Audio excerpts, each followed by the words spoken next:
ಭಜ ಗೋವಿಂದಂ ಭಜ ಗೋವಿಂದಂ ಭಜ ಗೋವಿಂದಂ ಭಜ ಗೋವಿಂದಂ ಗೋವಿಂದಂ ಭಜ ಮೂಢಮತೆ ಗೋವಿಂದಂ ಭಜ ಮೂಢಮತೆ ಸಂಪ್ರಾಪ್ತೆ ಸನ್ನಿಹಿತೆ ಕಾಲೇ ಸಂಪ್ರಾಪ್ತೆ ಸನ್ನಿಹಿತೆ ಕಾಲೇ ನಹಿ ನಹಿ ರಕ್ಷತಿ ಡುಃಖೃಂಕರಣೆ ನಹಿ ನಹಿ ರಕ್ಷತಿ ಡುಃಖೃಂಕರಣೆ ಭಜ ಗೋವಿಂದಂ ಭಜ ಗೋವಿಂದಂ ಭಜ ಗೋವಿಂದಂ ಭಜ ಗೋವಿಂದಂ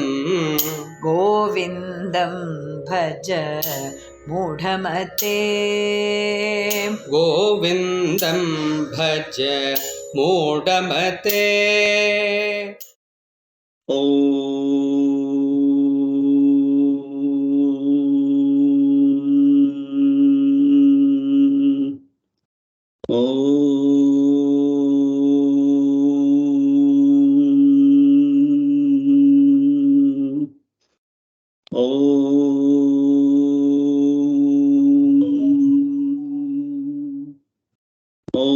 सहनाववतु सहनौ भुनक्तु सह वीर्यं करवावहै तेजस्विनावधीतमस्तु मा विद्विषावहै ॐ शान्तिः शान्तिः शान्तिः सदाशिवसमारम्भां शङ्कराचार्यमध्यमाम् अस्मदाचार्यपर्यन्तां वन्दे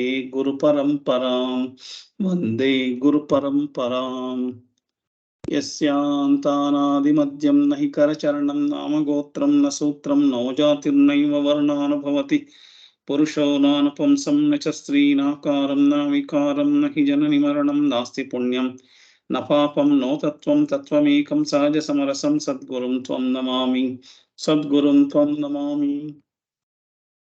ಸನಾತನ ಧರ್ಮ ಶಂಕರಾಚಾರ್ಯರು ಮತ್ತು ನನ್ನ ಎಲ್ಲ ಗುರುಗಳಿಗೂ ನಮಸ್ಕಾರ ಮಾಡ್ತಾ ಇವತ್ತಿನ ಈ ಭಜಗೋವಿಂದಂ ಉಪನ್ಯಾಸ ಮಾಲಿಕೆಯ ಇವತ್ತಿನ 4, 5, 6 ಶ್ಲೋಕನ ಮಾಡ್ಬೇಕಂತ ಅನ್ಕೊಂಡಿದ್ದೀನಿ.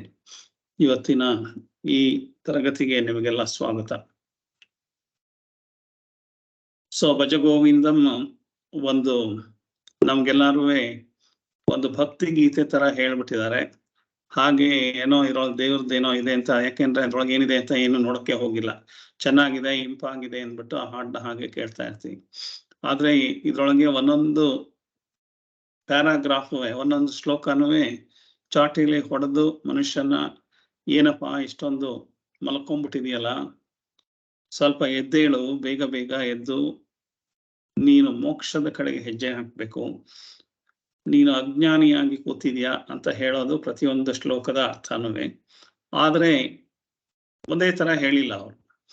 ಯಾಕೆಂದ್ರೆ ನಾವು ಪ್ರಪಂಚದಲ್ಲಿರೋ ಎಲ್ಲ ಜನಗಳು ನಮ್ಗೆ ಬೇಕಾದ ಹಾಗೆ ಇದ್ರೊಳಗೆ ನಮ್ಗೆ ಏನೋ ನೆಮ್ಮದಿ ಸಿಗತ್ತೆ, ಇದ್ರೊಳಗೆ ನಮ್ಗೆ ಏನೋ ಖುಷಿ ಸಿಗತ್ತೆ, ಇದ್ರೊಳಗೆ ಆನಂದ ಸಿಗತ್ತೆ, ಇದ್ರೊಳಗೆ ನನಗೆ ಹೆಸರು ಬರುತ್ತೆ, ಕೀರ್ತಿ ಬರುತ್ತೆ ಅಂತ ಅದ್ರ ಹಿಂದೆ ಹೋಗ್ತಾ ಇದೀವಿ ಹೊರತು, ಆದ್ರೆ ನಮ್ಗೆ ಎಲ್ಲಾ ಯಾತ್ರಿಂದ ಪರ್ಮನೆಂಟ್ ಆಗಿ ಸುಖ ಸಿಗತ್ತೆ ಅನ್ನೋದು ಆಗಿಲ್ಲ. ಹಾಗಾಗಿ ಎಲ್ಲ ನಮ್ದು ಸುಖಗಳೆಲ್ಲದುವೆ ಇಂದ್ರಿಯ ಸುಖಗಳು. ಇಂದ್ರಿಯ ಸುಖ ಇಲ್ದಲೇನೆ ನೀವು ಎಷ್ಟೋ ಸಲ ಮನಸ್ಸಿನ ಸುಖ ಅನುಭವಿಸಿರ್ತೀರ.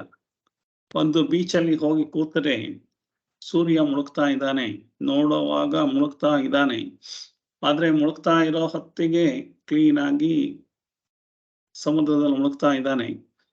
ಆ ಮೊಮೆಂಟ್ ಅಲ್ಲಿ ನಿಮ್ಮ ಮನಸ್ಸು ಎಲ್ಲ ಇಂದ್ರಿಯಗಳೆಲ್ಲ ಕಳೆದು ಹೋಗುತ್ತೆ. ಎಲ್ಲಿ ಹೋಗಿದ್ದೆ ಅಂತಾನೆ ಗೊತ್ತಿಲ್ಲ, ಎಲ್ಲೋ ಅಬ್ಸಾರ್ಬ್ ಆಗ್ಬಿಟ್ಟಿದ್ದೀರ. ಆ ಅಬ್ಸಾರ್ಬ್ ಆಗ್ಬಿಟ್ಟಾಗ ಏನಾಗುತ್ತೆ, ನೀವ್ ಎಲ್ಲಿದ್ದೀರಾ, ಯಾವ ಬೀಚಲ್ಲಿ ಇದ್ದೀರಾ, ನಿಮ್ ಪಕ್ಕ ಸುತ್ತಮುತ್ತ ಯಾರಿದ್ದಾರೆ, ಏನಿದೆ, ಏನಾಗ್ತಾ ಇದೆ ಅಂತ ಗೊತ್ತಿಲ್ದಲೇನೆ ಎಲ್ಲೋ ಅಬ್ಸಾರ್ಬ್ ಆಗ್ಬಿಟ್ಟು ಕಳೆದು ಹೋಗಿರ್ತೀವಿ. ಕಳೆದು ಹೋಗಿ ಆಮೇಲೆ ಸ್ವಲ್ಪ ಹೊತ್ತಾದ್ಮೇಲೆ ಏನೋ ಶಬ್ದ ಆಗೋ ಏನೋ ಎಚ್ಚರ ಆಗಿ ನೋಡಿದ್ರೆ ಅಲ್ಲೇ ಇದೀವಿ, ಬೀಚಲ್ಲೇ ಇದೀವಿ. ಅರೆ ಆ ಒಂದು ಸ್ವಲ್ಪ ಹೊತ್ತು ಎಲ್ಲಿ ಹೋಗಿದ್ದೆ ಅಂತ ಯೋಚನೆ ಮಾಡಿದ್ರೆ ಅವಾಗ ಎಷ್ಟೊಂದು ಮನಸ್ಸು ಹಗುರವಾಗಿತ್ತು, ಎಷ್ಟೊಂದು ಒಂದು ನೆಮ್ಮದಿ, ಶಾಂತಿ ಎಲ್ಲ ದೊರಕಿತ್ತು. ಆ ಕ್ಷಣಿಕವಾದ ಗಳಿಗೆ, ಮೇ ಬಿ ಒಂದು 30 ಸೆಕೆಂಡ್ ಅಥವಾ 1 ನಿಮಿಷ ಅಥವಾ 1.5 ನಿಮಿಷ ಅಷ್ಟು ಒಳಗೆ ಎಷ್ಟೊಂದು ಆನಂದ, ಎಷ್ಟೊಂದು ಶಾಂತಿ, ನೆಮ್ಮದಿ, ಯಾವ ಗಲಾಟೆ ಇಲ್ಲ, ಯಾವ ದಡಬಡ ಇಲ್ಲ, ಏನು ಇಲ್ದಲೇನೆ ಮನಸ್ಸು ಎಚ್ಚರವಾಗಿ ಇದೀವಿ, ನಾವೇನು ನಿದ್ದೆ ಮಾಡಿಲ್ಲ. ಆದ್ರೆ ಎಚ್ಚರವಾಗಿದ್ದು ನಮ್ಗೆ ಒಂದು ಆನಂದದ ಸ್ಥಿತಿಗೆ ಕರ್ಕೊಂಡು ಹೋಯ್ತಲ್ಲ. ಅದು ಸನ್ಸೆಟ್ ನೋಡ್ತಾ ಯಾವಾಗ್ಲೂ ಆಗತ್ತೆ ಅಂತ ಹೇಳಕ್ಕಾಗಲ್ಲ, ಯಾವಾಗ್ಲೂ ಒಂದೊಂದ್ಸಲ ಆಗತ್ತೆ. ಆ 1-1.5 ನಿಮಿಷನ 30 ನಿಮಿಷ ಸೆಕೆಂಡ್ ಆದ ಆನಂದ ನಮ್ಗೆ ಲೈಫ್ ಲಾಂಗ್ ಯಾರಿಗ್ ಬೇಡ ಆ ಥರದ್ದು?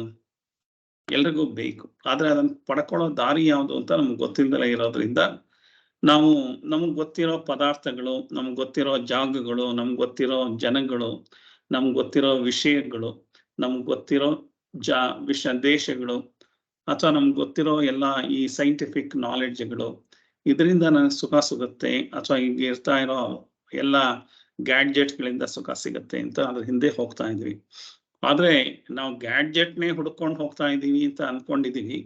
ಆದ್ರೆ ಗ್ಯಾಡ್ಜೆಟ್ ಇಂದ ನನಗೇನೋ ಸುಖ ಸಿಗತ್ತೆ ಅಂತ ಅನ್ಕೊಂಡು ಹುಡ್ಕೊಂಡು ಹೋಗ್ತಾ ಇರೋದು, ಅದು ಮರ್ತೋಗ್ಬಿಟ್ಟಿದೆ ನಮ್ಗೆ. ಸುಖನ ಹುಡುಕ್ತಾ ಇದೀವಿ ನಾನು ಮರ್ತೋಗ್ಬಿಟ್ಟು ನಾವು ಗ್ಯಾಡ್ಜೆಟ್ಟೇ ಸುಖ, ಆ ಗ್ಯಾಡ್ಜೆಟ್ ಇದು ಬಿಟ್ರೆ ಐಫೋನ್ ಇದ್ರೆ ಸುಖ, ಮರ್ಸಿಡೀಸ್ ಬೆನ್ಸ್ ಕಾರ್ ಇದ್ರೆ ಸುಖ ಅಂತ ಅನ್ನೋ ಲೆವೆಲ್ಗೆ ಬಂದ್ಬಿಟ್ಟಿದೀವಿ. ಅದರಿಂದ ಸುಖ ಸಿಗತ್ತೆ ಅಂತ ನಾವು ಅದನ್ನ ಹಿಂಬಾಲಿಸ್ತಾ ಇದ್ದೀವಿ ಅನ್ನೋದು ಗೊತ್ತಾಗ್ದಲೇ ಇರೋದ್ರಿಂದ ಏನ್ ಹೇಳ್ತಾ ಇದ್ದಾರೆ, ಆ ಸುಖನ ನೀವು ಯಾವುದೇ ಮೆಟೀರಿಯಲ್ ಆಗಿ ಹುಡ್ಕೋಕ್ಕಾಗಲ್ಲ. ಯಾವ ದೇಶ, ಯಾವ ಕಾಲ, ಯಾವ ಮನುಷ್ಯರು, ಯಾವ ವಿಚಾರಗಳಲ್ಲಿ ಕೂಡ ನಾವು ಆ ಸುಖನ ಹುಡುಕಕ್ಕಾಗಲ್ಲ. ಹಾಗಾಗಿ ಆತ್ಮಜ್ಞಾನಕ್ಕೆ ಬರಬೇಕು. ಆತ್ಮಜ್ಞಾನಕ್ಕೆ ಬಂದು ಅಹಂಕಾರ ಅಂದ್ರೆ ನಾವು ಮಾತಾಡ್ತಾ ಇರೋ ಅಹಂಕಾರ ಅಲ್ಲ, ಅವನಿಗೆ ಜಂಬ ಅಂತೀವಲ್ಲ, ಅದು ಅಹಂಕಾರ ಅನ್ಕೊಂಡಿದೀವಿ. ಹಾಗಲ್ಲ, ನಮ್ಮ ಮನಸ್ಸನ್ನ ಒಬ್ಬ ಸ್ಪೋಕ್ಸ್ ಪರ್ಸನ್ ಮ್ಯಾನೇಜ್ ಮಾಡ್ತಾ ಇದ್ದಾನೆ. ಸೊ ಆ ಸ್ಪೋಕ್ಸ್ ಪರ್ಸನ್ ಪ್ರತಿಯೊಂದು ಪಕ್ಷಕ್ಕೂ ಒಬ್ಬೊಬ್ಬ ಸ್ಪೋಕ್ಸ್ ಪರ್ಸನ್ ಅಂತ ಇರ್ತಾನೆ. ಬಿಜೆಪಿನಲ್ಲಿ ಕರ್ನಾಟಕ ಬಿಜೆಪಿ ಇದೆ ಅಂತಂದ್ರೆ, ಅಥವಾ ಕಾಂಗ್ರೆಸ್ ಇದೆ ಅಂದ್ರೆ ಎಲ್ಲರೂ ಮಾತಾಡಕ್ಕಾಗಲ್ಲ. ಯಾರಿಗೋ ಒಬ್ರಿಗೆ ಅಧಿಕಾರ ಕೊಟ್ಟಿರ್ತಾರೆ. ಈ ನಮ್ಮ ಪಾರ್ಟಿ ಬಗ್ಗೆ ಯಾರು ಏನಾರು ಮಾತಾಡ್ಬೇಕಂದ್ರೆ ಅವ್ರೊಬ್ಬರೇ ಮಾತಾಡ್ಬೇಕು, ಅಥವಾ 4 ಜನನೋ ಏನೋ ಮಾಡಿರ್ತಾರೆ, ಅಷ್ಟೇ ಜನ ಮಾತಾಡ್ಬೇಕು ಅಂತ. ಅವ್ರಿಗೆ ಸ್ಪೋಕ್ಸ್ ಪರ್ಸನ್ ಅಂತ ಹೇಳ್ತಾರೆ. ನಮ್ಮ ದೇಹಕ್ಕೆ ಯಾರು ಸ್ಪೋಕ್ಸ್ ಪರ್ಸನ್ ಅಂತಂದ್ರೆ ಅದನ್ನ ಅಹಂಕಾರ ಅಂತ ಹೇಳುದು. ಸೊ ನನ್ನ ದೇಹ ಅಂತಂದ್ರೆ ನನ್ನ ಶ್ರೀನಿವಾಸ ಪ್ರಸಾದ್ ಎಕ್ಸಿಸ್ಟೆನ್ಸ್ಗೆ ಯಾರು ಅಹಂಕರ್ತ, ಅಹಂಕಾರ ಅಂತ ಸಂಸ್ಕೃತದಲ್ಲಿ ಹೇಳ್ತಾರೆ. ಅಹಂ ಅಂತಂದ್ರೆ ನಾನು ಅಂತ ರೆಪ್ರೆಸೆಂಟ್ ಮಾಡ್ತಾನೆ. ಆ ರೆಪ್ರೆಸೆಂಟ್ ಮಾಡ್ತಾ ಇರೋನು ಅಹಂಕರ್ತ. ಸೊ ಅವನು ಏನಾಗುತ್ತೆ, ನಮ್ಮ ಬುದ್ಧಿ, ಮನಸ್ಸು ಅಥವಾ ಮೆಮೊರಿ ಅಥವಾ ಇಂದ್ರಿಯಗಳು ಎಲ್ಲದರಲ್ಲೂ ಕೆಲಸಗಳನ್ನ ಕೊನೆಗೆ ಎಲ್ಲದನ್ನು ತಗೊಂಡು ಕನ್ಕ್ಲೂಷನ್ ಮಾಡಿ ಹೇಳುವಂತ ಮನುಷ್ಯ ಯಾರು ಅಂದ್ರೆ ಅಹಂಕರ್ತ ಅಂತ. ಅದು ಒಂದು ಪರ್ಸನಾಲಿಟಿ ಆಗಿದೆ. ಸೊ ಕಣ್ಣಿಗೆ ಬೇಕು ಅನ್ಸಿದ್ರು ನಾನು ನಾಲ್ಗೆನಲ್ಲಿ ಬಂದು ಹೇಳಬೇಕಾದ್ರೆ ಎಷ್ಟೊಂದು ಪ್ರೋಸೆಸ್ ಆಗುತ್ತೆ ಅಂದ್ರೆ ಮನಸ್ಸಿಗೆ ಹೋಗ್ಬೇಕು, ಮನಸ್ಸಿಂದ ಹೇಳಬೇಕು, ಅದ್ರೊಳಗಡೆ ಬುದ್ಧಿ, ಮನಸ್ಸು, ಎಮೋಷನ್ ಎಲ್ಲ ಫೈಟಿಂಗ್ ಆಗಿ ಅದ್ ಬೇಕು ಅಂತ ಬೇಡ ಅಂತೆಲ್ಲ ಆಗಿ ಕೊನೆಗೆ ಅಹಂಕರ್ತ ಅಂತಂದ್ರೆ ಅವನು ಹೇಳಬೇಕು ನನಗೆ ಜಾಮೂನ್ ಬೇಕು ಅಂತ. ಅಲ್ಲಿ ತನಕ ನಿಮ್ಗೆ ಜಾಮೂನ್ ಬೇಕು ಅಂತ ಹೊರಗಡೆ ಪ್ರಪಂಚಕ್ಕೆ ಹೇಗೆ ಗೊತ್ತಾಗುತ್ತೆ? ಹಾಗಾಗಿ ನಿಮ್ಮನ್ನ ಪ್ರೆಸೆಂಟ್ ಮಾಡ್ತಾ ಇರೋದನ್ನ ಅಹಂಕಾರ ಅಂತ ಹೇಳ್ತಾರೆ. ನಾವು ಕನ್ನಡದಲ್ಲಿ ಹೇಳ್ತಾ ಇರೋ ಜಂಬ ಮಾಡ್ತಾ ಇದ್ದಾರೆ ಅಂತಲ್ಲ. ಆದ್ರೆ ಈ ಅಹಂಕಾರದಾಗ ಏನಾಗಿದೆ ಅಂದ್ರೆ, ಬುದ್ಧಿ ಹೇಳತ್ತೆ ನೀನು ಜಗಳ ಆಡಕ್ ಹೋಗ್ಬೇಡ ಅಂತ, ಆದ್ರೆ ಮನಸ್ಸು ಎಮೋಷನ್ ಹೇಳತ್ತೆ ಹಾಗಂದ್ರೆ ಸುಮ್ಮನೆ ಇದ್ರೆ ಆಗುತ್ತಾ? ಎಮೋಷನ್ನು ನನಗೆ ಎಷ್ಟೊಂದು ನೋವಾಗಿದೆ, ನಾನು ಜಗಳ ಕಾಲದಲ್ಲೇ ಇದ್ರೆ ಅವ್ರೇನ್ ಅನ್ಕೋತಾರೆ ಅಂತ ಅಂದ್ಬಿಟ್ಟು ನಾನು ಜಗಳ ಕಾಯ್ಬೇಕು. ಜಗಳ ಕಾಯ್ಬೇಡ ಅಂತ ಬುದ್ಧಿ ಹೇಳುತ್ತೆ, ಆದ್ರೆ ಜಗಳ ಕಾಯ್ಬೇಕು ಅಂತ. ಈಗ ಇಬ್ರು ಜಗಳ ಆಡುವಾಗ ಯಾರ್ದಾರೋ ಒಬ್ರದನ್ನ ತಗೋಬೇಕು. ಈ ಹೇಳ್ಬೇಕಾದ್ರೆ ಪ್ರಪಂಚಕ್ಕೆ ಕಮ್ಯುನಿಕೇಟ್ ಮಾಡ್ಬೇಕಾದ್ರೆ ಅದನ್ನ ಒಂದು ಕಮ್ಯುನಿಕೇಟ್ ಮಾಡುವಂತ ಒಂದು ಪರ್ಸನಾಲಿಟಿ, ಅದು ಅಹಂಕಾರ. ಆ ಪರ್ಸನಾಲಿಟಿ ಹೇಳಬೇಕು. ಹೇಳುವಾಗ ಜಗಳ ಪರವಾಗಿಲ್ಲ, ನಾನು ಇದನ್ನ ನೋಡ್ಕೋತೀನಿ ಅನ್ನೋ ತರ ಹೇಳಿದ್ರೆ ಜಗಳ ಕಾದು ತಿರ್ಗಾದ್ರಿಂದ ಬರೋ ನೋವುಗಳು, ಸಂಕಟಗಳು ಎಲ್ಲ ಅದನ್ನು ಅನುಭವಿಸೋದಕ್ಕೆ ರೆಡಿ ಆಗುತ್ತೆ. ಬುದ್ಧಿ ಹೇಳಿದ್ರು ಅದನ್ನ ಕೇಳದಲ್ಲೇನೆ ಓವರ್ ರೂಲ್ ಮಾಡುತ್ತೆ. ಕೆಲವು ಸಲ ಮನಸ್ಸು ಹೇಳಿದ್ದನ್ನು ಕೇಳದಲೆ ಬುದ್ಧಿ ಹೇಳಿದ್ದನ್ನೇ ಕೇಳಿ ಈ ಸೈಟ್ ತಗೋಬೇಕಾ ಬೇಡವಾ ಅಂತಂದ್ರೆ ಬುದ್ಧಿ ಹೇಳುತ್ತೆ ತಗೋ, ಇದು ಮಲ್ಟಿಪ್ಲೈ ಆಗುತ್ತೆ ಅಂತ ಮನಸ್ಸು ಹೇಳುತ್ತೆ. ಯಾಕೋ ಇದು ಸರಿ ಇಲ್ಲ, ಇದು ಮನುಷ್ಯನ್ ನೋಡಿದ್ರೆ ಯಾಕೋ ಸರಿ ಇಲ್ಲ, ಅಥವಾ ಇದ್ಯಾವುದೋ ನೋಡಿದ್ರೆ ಸರಿ ಇಲ್ಲ, ಈ ಸೈಟು ಇದಿಲ್ಲ ಅಂತ ಹೇಳಿದ್ರೆ ಬುದ್ಧಿ ಹೇಳೋ ಕಡೆಗೆ ಹೊರಟೋಗಿ ನಾವು ಸೈಟ್ ಪರ್ಚೇಸ್ ಮಾಡಿ ಆಮೇಲೆ ನೋಡಿದ್ರೆ ಅದು ಫೇಕ್ ಡಾಕ್ಯುಮೆಂಟ್ ಸರಿ ಇಲ್ಲ, ಮೋಸ ಹೋಗುವಂತ ಹಾಗೂ ಆಗುತ್ತೆ, ಹೀಗೂ ಆಗುತ್ತೆ. ಆದ್ರೆ ಈ ಅಹಂಕರ್ತ ಅನ್ನೋದಕ್ಕೆ ಈ ಪರ್ಸನಾಲಿಟಿ ಸ್ಪೋಕ್ಸ್ ಪರ್ಸನ್ ಅಂತ ಏನಿದೆ, ಅದಕ್ಕೆ ನಾವು ಅದನ್ನ ಕೊಡ್ತಾ ಇರೋದು ಎಲ್ಲಿಂದ ಬರ್ತಾ ಇದೆ ಅದಕ್ಕೆ ಶಕ್ತಿ ಅಂತ ಅನ್ನೋದನ್ನ ಹುಡುಕೊಂಡು ಹೋಗ್ಬೇಕು. ಸೊ ಇದಕ್ಕೆ ಶಕ್ತಿ ಅಂತಂದ್ರೆ ಆತ್ಮದಿಂದ ಶಕ್ತಿ ಬರ್ತಾ ಇರೋದು. ಆತ್ಮ ಅನ್ನೋದು ಕಾನ್ಶಿಯಸ್ನೆಸ್. ಆ ಕಾನ್ಶಿಯಸ್ನೆಸ್ ಅನ್ನೋದು ಯೂನಿವರ್ಸಲ್ ಆಗಿ ಎಲ್ಲಾರ್ಗೂ ದೊರೀತಾ ಇರೋದು ಅದನ್ನೇ. ಫಾರ್ ಎಕ್ಸಾಂಪಲ್, ಸೂರ್ಯನ ಬೆಳಕಿಂದ ಎಲ್ಲಾ ಪದಾರ್ಥಗಳು, ಎಲ್ಲಾ ಗಿಡ ಮರಗಳು ಆಹಾರನ ಉತ್ಪತ್ತಿ ಮಾಡುತ್ತೆ. ಆಮೇಲೆ ಎಲ್ಲಾ ಪ್ರಾಣಿಗಳು ಅದನ್ನ ಆಹಾರ ಉತ್ಪತ್ತಿ ಮಾಡೋದು ಅಷ್ಟೇ ಅಲ್ಲದಲೇನೆ ಸೂರ್ಯನ ಬೆಳಕಿಂದ ಎಲ್ಲಾ ಆಕ್ಸಿಜನ್ ಉತ್ಪತ್ತಿ ಆಗ್ತಾ ಇರುತ್ತೆ. ದ್ಯುತಿ ಸಂಶ್ಲೇಷಣ ಕ್ರಿಯೆಯಿಂದ ಆಕ್ಸಿಜನ್ ಉತ್ಪತ್ತಿ ಆಗ್ತಾ ಇದೆ. ಹಾಗಾದ್ರೆ ಆಕ್ಸಿಜನ್ ಬರ್ತಾ ಇರೋದು ಇಲ್ಲಿ ನಾವೇನು ಆಕ್ಸಿಜನ್ ಪ್ಲಾಂಟ್ ಇಂದ ಬರ್ತಾ ಇದೆ ಅಂತನಾ, ಅಥವಾ ಆಕ್ಸಿಜನ್ ಇದರಿಂದ ಬರ್ತಾ ಇದೆ ಅಂತನಾ? ಹಾಗಲ್ಲ. ಸೊ ಅದಕ್ಕೆ ಮೂಲ ಶಕ್ತಿ ಇರೋದು ಸೂರ್ಯ. ಸೂರ್ಯ ಬರೀ ನಮ್ಮ ಪ್ಲಾನೆಟ್ಗೆ ಮಾತ್ರ ಕೊಡ್ತಾ ಇದ್ದಾನ ಅಂತಂದ್ರೆ ಬೇರೆ ಬೇರೆ ಪ್ಲಾನೆಟ್ಗೂ ಕೊಡ್ತಾ ಇದ್ದಾನೆ. ನಮ್ಗೆ ಈಗ ಗೊತ್ತಿರೋದು 10 ಗ್ರಹ ಇದೆ ಅಂತ ಗೊತ್ತಿದೆ, 10 ಗ್ರಹಕ್ಕೂ ಕೊಡ್ತಾ ಇದ್ದಾನೆ. ಅಲ್ಲೂ ಬೇಕಾದಷ್ಟು ಜೀವಿಗಳಿರ್ಬೋದು, ಅಲ್ಲೂ ಆಕ್ಸಿಜನ್ ಇರ್ಬೋದು, ಅಥವಾ ಇಲ್ದಲೇ ಇರ್ಬೋದು, ಅದೇನಿದೆ ಅಂತ ನಮ್ಗಿನ್ನೂ ಗೊತ್ತಿಲ್ದಲೇ ಇರ್ಬೋದು. ಹಾಗಾಗಿ ಸೂರ್ಯ ನಮಗೊಬ್ಬರಿಗೆ ಮಾಡ್ತಾ ಇಲ್ಲ, ಅಂದ್ರೆ ಬರೀ ಭೂಮಿಗೆ ಮಾಡ್ತಾ ಇಲ್ಲ. ಆ ಭೂಮಿನಲ್ಲೂ 800 ಕೋಟಿ ಜನಕ್ಕೆ ಮಾತ್ರ ಮಾಡ್ತಾ ಇಲ್ಲ. ಬೇಕಾದಷ್ಟು ಪ್ರಾಣಿ, ಸಮುದ್ರದ ಒಳಗಡೆ 10 ಕಿಲೋಮೀಟರ್ ದೂರದಲ್ಲಿರುವಂತ ಮೀನುಗಳಿಗೆ ಆಕ್ಸಿಜನ್ ಬೆಳಕು ಬೇರ್ಬೇಕಂದ್ರೆ ಅಲ್ಲಿ ತನಕ ಹೋಗಿ ಅಂತ ಜೀವಿಗಳು ಜೀವನ ಮಾಡುವಂಥದ್ದನ್ನೆಲ್ಲ ಅದನ್ನು ಮಾಡ್ಬೇಕಾದ್ರೆ ಆ ಸೂರ್ಯನಿಂದನೇ ಆಗ್ತಾ ಇರುತ್ತೆ. ಆ ಸೂರ್ಯನೇ ಇಲ್ದಲೇ ಇದ್ರೆ ಸಮುದ್ರದ ನೀರು ಪ್ಯೂರಿಫೈ ಆಗದೇ ಇಲ್ಲ. ಸಮುದ್ರದಲ್ಲಿ ನೀರಲ್ಲಿ ಆಕ್ಸಿಜನ್ ಕರಗಿದ್ರೆ ಮಾತ್ರ ಮೀನುಗಳಿರ್ಬೋದು. ಆಕ್ಸಿಜನ್ ಕರಬೇಕಾದ್ರೆ ಅದರೊಳಗಡೆ ಇರೋದೆಲ್ಲ ಅದುವೇ ವಾಟರ್ನಲ್ಲಿ ಕೂಡ ಆ ಪ್ಯೂರಿಫಿಕೇಶನ್ ಸಿಸ್ಟಮ್ ಆಗ್ಬೇಕಾದ್ರೆ ಸೂರ್ಯನ ಬಿಸಿಲು ಬೇಕು. ಸೂರ್ಯನ ಬಿಸಿಲಿಂದಲೇ ಇದ್ರೆ ಮೇಲೆ ಹೋಗಿ ಅದು ನೀರೆಲ್ಲ ಆವಿಯಾಗಿ ಮೇಲೆ ಸಮುದ್ರದ ನೀರು ಮೇಲೆ ಹೋಗಿ ಮೋಡ ಆಗಿ ತಿರ್ಗಾ ಮಳೆಯಾಗಿ ಎಂತೆಂಥ ನದಿಗಳೆಲ್ಲ ಫ್ಲಡ್ ಆಗೋ ಲೆವೆಲ್ಗೆ ನೀರ್ನ ಮೇಲಿಂದ ಆಕಾಶದಿಂದ ತಗೊಂಡ್ಬರುತ್ತೆ. ಅಂದ್ರೆ ಸೂರ್ಯ ಕೆಲಸ ಮಾಡ್ತಾ ಇದ್ದಾನೆ ಅಂತಂದ್ರೆ ಸೂರ್ಯನ ಪ್ರೆಸೆನ್ಸ್ ಅಲ್ಲಿ ಇವೆಲ್ಲ ಕೆಲಸಗಳು ಆಗ್ತಾ ಇದೆ. ಸೂರ್ಯ ಏನು ಕೆಲಸ ಮಾಡ್ತಾ ಇಲ್ಲ, ಸೂರ್ಯ ತನ್ಪಾನಿಗೆ ತಾನು ಬೆಳಕು ಮಾಡ್ತಾ ಇದ್ದಾನೆ. ಹಾಗೆ ಗಾಡ್ ಅಂತ ಏನ್ ಹೇಳ್ತೀವಿ, ಆ ಕಾನ್ಶಿಯಸ್ನೆಸ್ ತನ್ನ ಪಾಣಿಗೆ ತಾನಿದೆ. ಆ ಕಾನ್ಶಿಯಸ್ನೆಸ್ ಇಂದ ನಾವೆಲ್ಲ ಹೀಗೆ ಜೀವನ ಮಾಡ್ತಾ ಇದೀವಿ. ಆ ಕಾನ್ಶಿಯಸ್ನೆಸ್ ಮೂಲ ಅದನ್ನ ಮರ್ತು ಬಿಟ್ಟಿದೀವಿ. ಆ ಮೂಲನೇ ಎಲ್ಲಾದು ಶಕ್ತಿ. ನಾನು ದೇಹ ಓಡಾಡ್ಬೇಕಾದ್ರೆ ಮಾತಾಡ್ಬೇಕಾದ್ರೆ ಅಹಂಕಾರಕ್ಕೆ ಇದಾಗ್ಬೇಕಾದ್ರೆ. ಹಾಗಾಗಿ ನಾವು ಯಾವಾಗ ಮೂಲದ ಸಂಪರ್ಕಕ್ಕೆ ಹೋಗ್ತೀವಿ ಅವಾಗ ನಮ್ಗೆ ಈ ಅಹಂಕಾರ ಅದು ಇದು ಅನ್ನೋದೇನಿದೆ ಅದಕ್ಕೆಲ್ಲ ಅದು ಒಂದು ವಿವೇಕ ಬಂದು ಅದು ಬಹಳ ಕೇರ್ಫುಲ್ ಆಗಿ, ಅದೇ ಪರ್ಸನಾಲಿಟಿ ತುಂಬಾ ಕೇರ್ಫುಲ್ ಆಗಿ ಯೋಚನೆ ಮಾಡುತ್ತೆ. ಬುದ್ಧಿ ಮನಸ್ಸು ಎಲ್ಲ ಅದನ್ನು ದಾಟಿ ಅದು ಅದಕ್ಕೆ ಒಂದು ವಿವೇಕ ಬಂದು ಹಾಗೆ ಆಗುವಂತ ಒಂದು ಸ್ಥಿತಿ ಹೋಗ್ಬೇಕು. ಅವಾಗ್ಲೇ ನಮ್ಗೆ ಆತ್ಮಜ್ಞಾನ ಬರೋದು. ಅದೇ ಆತ್ಮಜ್ಞಾನದಲ್ಲಿ ನಾವು ಆತ್ಮಜ್ಞಾನದಲ್ಲೇ ನೆಲೆಸಿದ್ರೆ ಮೋಕ್ಷ ಅನ್ನೋಂಥ ಒಂದು ವಿಚಾರನ ಭಜಗೋವಿಂದಮಲ್ಲಿ ವೇದಾಂತದ ಸಾರನ ತಗೊಂಬಂದು ಹೇಳಿದ್ದಾರೆ. ಸೊ ಭಜಗೋವಿಂದಮಲ್ಲಿ ನಾವು ಏನೇನು ಭ್ರಮೆ ಇಟ್ಕೊಂಡಿದೀವಿ, ಭ್ರಾಂತಿ ಇಟ್ಕೊಂಡಿದೀವಿ, ಇದರಿಂದ ಆಗತ್ತೆ, ಅವರಿಂದ ಆಗುತ್ತೆ, ಇವರಿಂದ ಆಗತ್ತೆ, ಮನೆಯಿಂದ ಆಟ ಆಗುತ್ತೆ, ಮಠದಿಂದ ಆಗತ್ತೆ, ಕೆಲಸದಿಂದ ಆಗತ್ತೆ, ವಿದ್ಯಾಭ್ಯಾಸದಿಂದ ಆಗತ್ತೆ, ನನ್ನ ದೇಹದಿಂದ ಆಗತ್ತೆ, ಆರೋಗ್ಯದಿಂದ ಆಗತ್ತೆ, ನನ್ನ ಮನಸ್ಥಿತಿಯಿಂದ ಏನೇನೇನೋ ಅನ್ಕೊಂಡಿದೀವಿ. ಏನ್ ಅಂದ್ಕೊಂಡಿದ್ರು ಅದು ಯಾತ್ರಿಂದನೂ ಆಗಲ್ಲ ಅಂತ ಒಂದೊಂದೇ ಉದಾಹರಣೆನ ತಗೊಂಡು ಹೇಳಿದ. ಸೊ ಈಗ ಆಲ್ರೆಡಿ 3 ಶ್ಲೋಕ ಮಾಡಿದೀವಿ. 3 ಶ್ಲೋಕ ನೋಡ್ಬಿಟ್ಟು 4ನೇ ಶ್ಲೋಕಕ್ಕೆ ಹೋಗೋಣ. ಭಜಗೋವಿಂದಂ ಭಜಗೋವಿಂದಂ ಭಜಗೋವಿಂದಂ ಮೂಢಮತೆ ಸಂಪ್ರಾಪ್ತೆ ಸನ್ನಿಹಿತೆ ಕಾಲೇ ನಹಿ ನಹಿ ರಕ್ಷತಿ ಡುಕ್ರಿಂಕರಣೆ. ಸೊ ನೀನು ವಿದ್ಯಾಭ್ಯಾಸ ಅಂತ, ಪ್ರಪಂಚದ ವಿದ್ಯಾಭ್ಯಾಸ ಅಂತ ಏನ್ ಅಂದ್ಕೊಂಡು ಅದ್ರೊಳಗಡೆನೆ ನಾನು ಏನಾದ್ರೂ ಆನಂದ ಪಡ್ಬೋದು ಅಂದ್ರೆ ಎಂತೆಂಥ ವಿದ್ಯಾಭ್ಯಾಸ ಮಾಡಿದವ್ರಿಗೂ ಅದು ಸಂತೋಷನ ತಂದ್ಕೊಟ್ಟಿಲ್ಲ. ಹಾಗಾಗಿ ನಾನು ಈ ಸಂತೋಷ ಆಮೇಲೆ ಬರುತ್ತೆ ಅಂತ ನಾನು ಹುಡುಕ್ತಾ ಇದ್ರೆ ನಾಳೆ ನಾವೆಲ್ಲ ಸಂತೋಷ ಹುಡುಕ್ತಾ ಇರೋದು ಈಗ ಸಂತೋಷವಾಗಿರ್ಬೇಕು ಅಂತ ಯಾರು ಕಷ್ಟಪಡ್ತಾನೆ ಇಲ್ಲ. ನಾಳೆ ಸಂತೋಷವಾಗಿರ್ಬೇಕು ಅಂತಾನೆ ನಾವು ಕಷ್ಟಪಡ್ತಾ ಇರೋದು.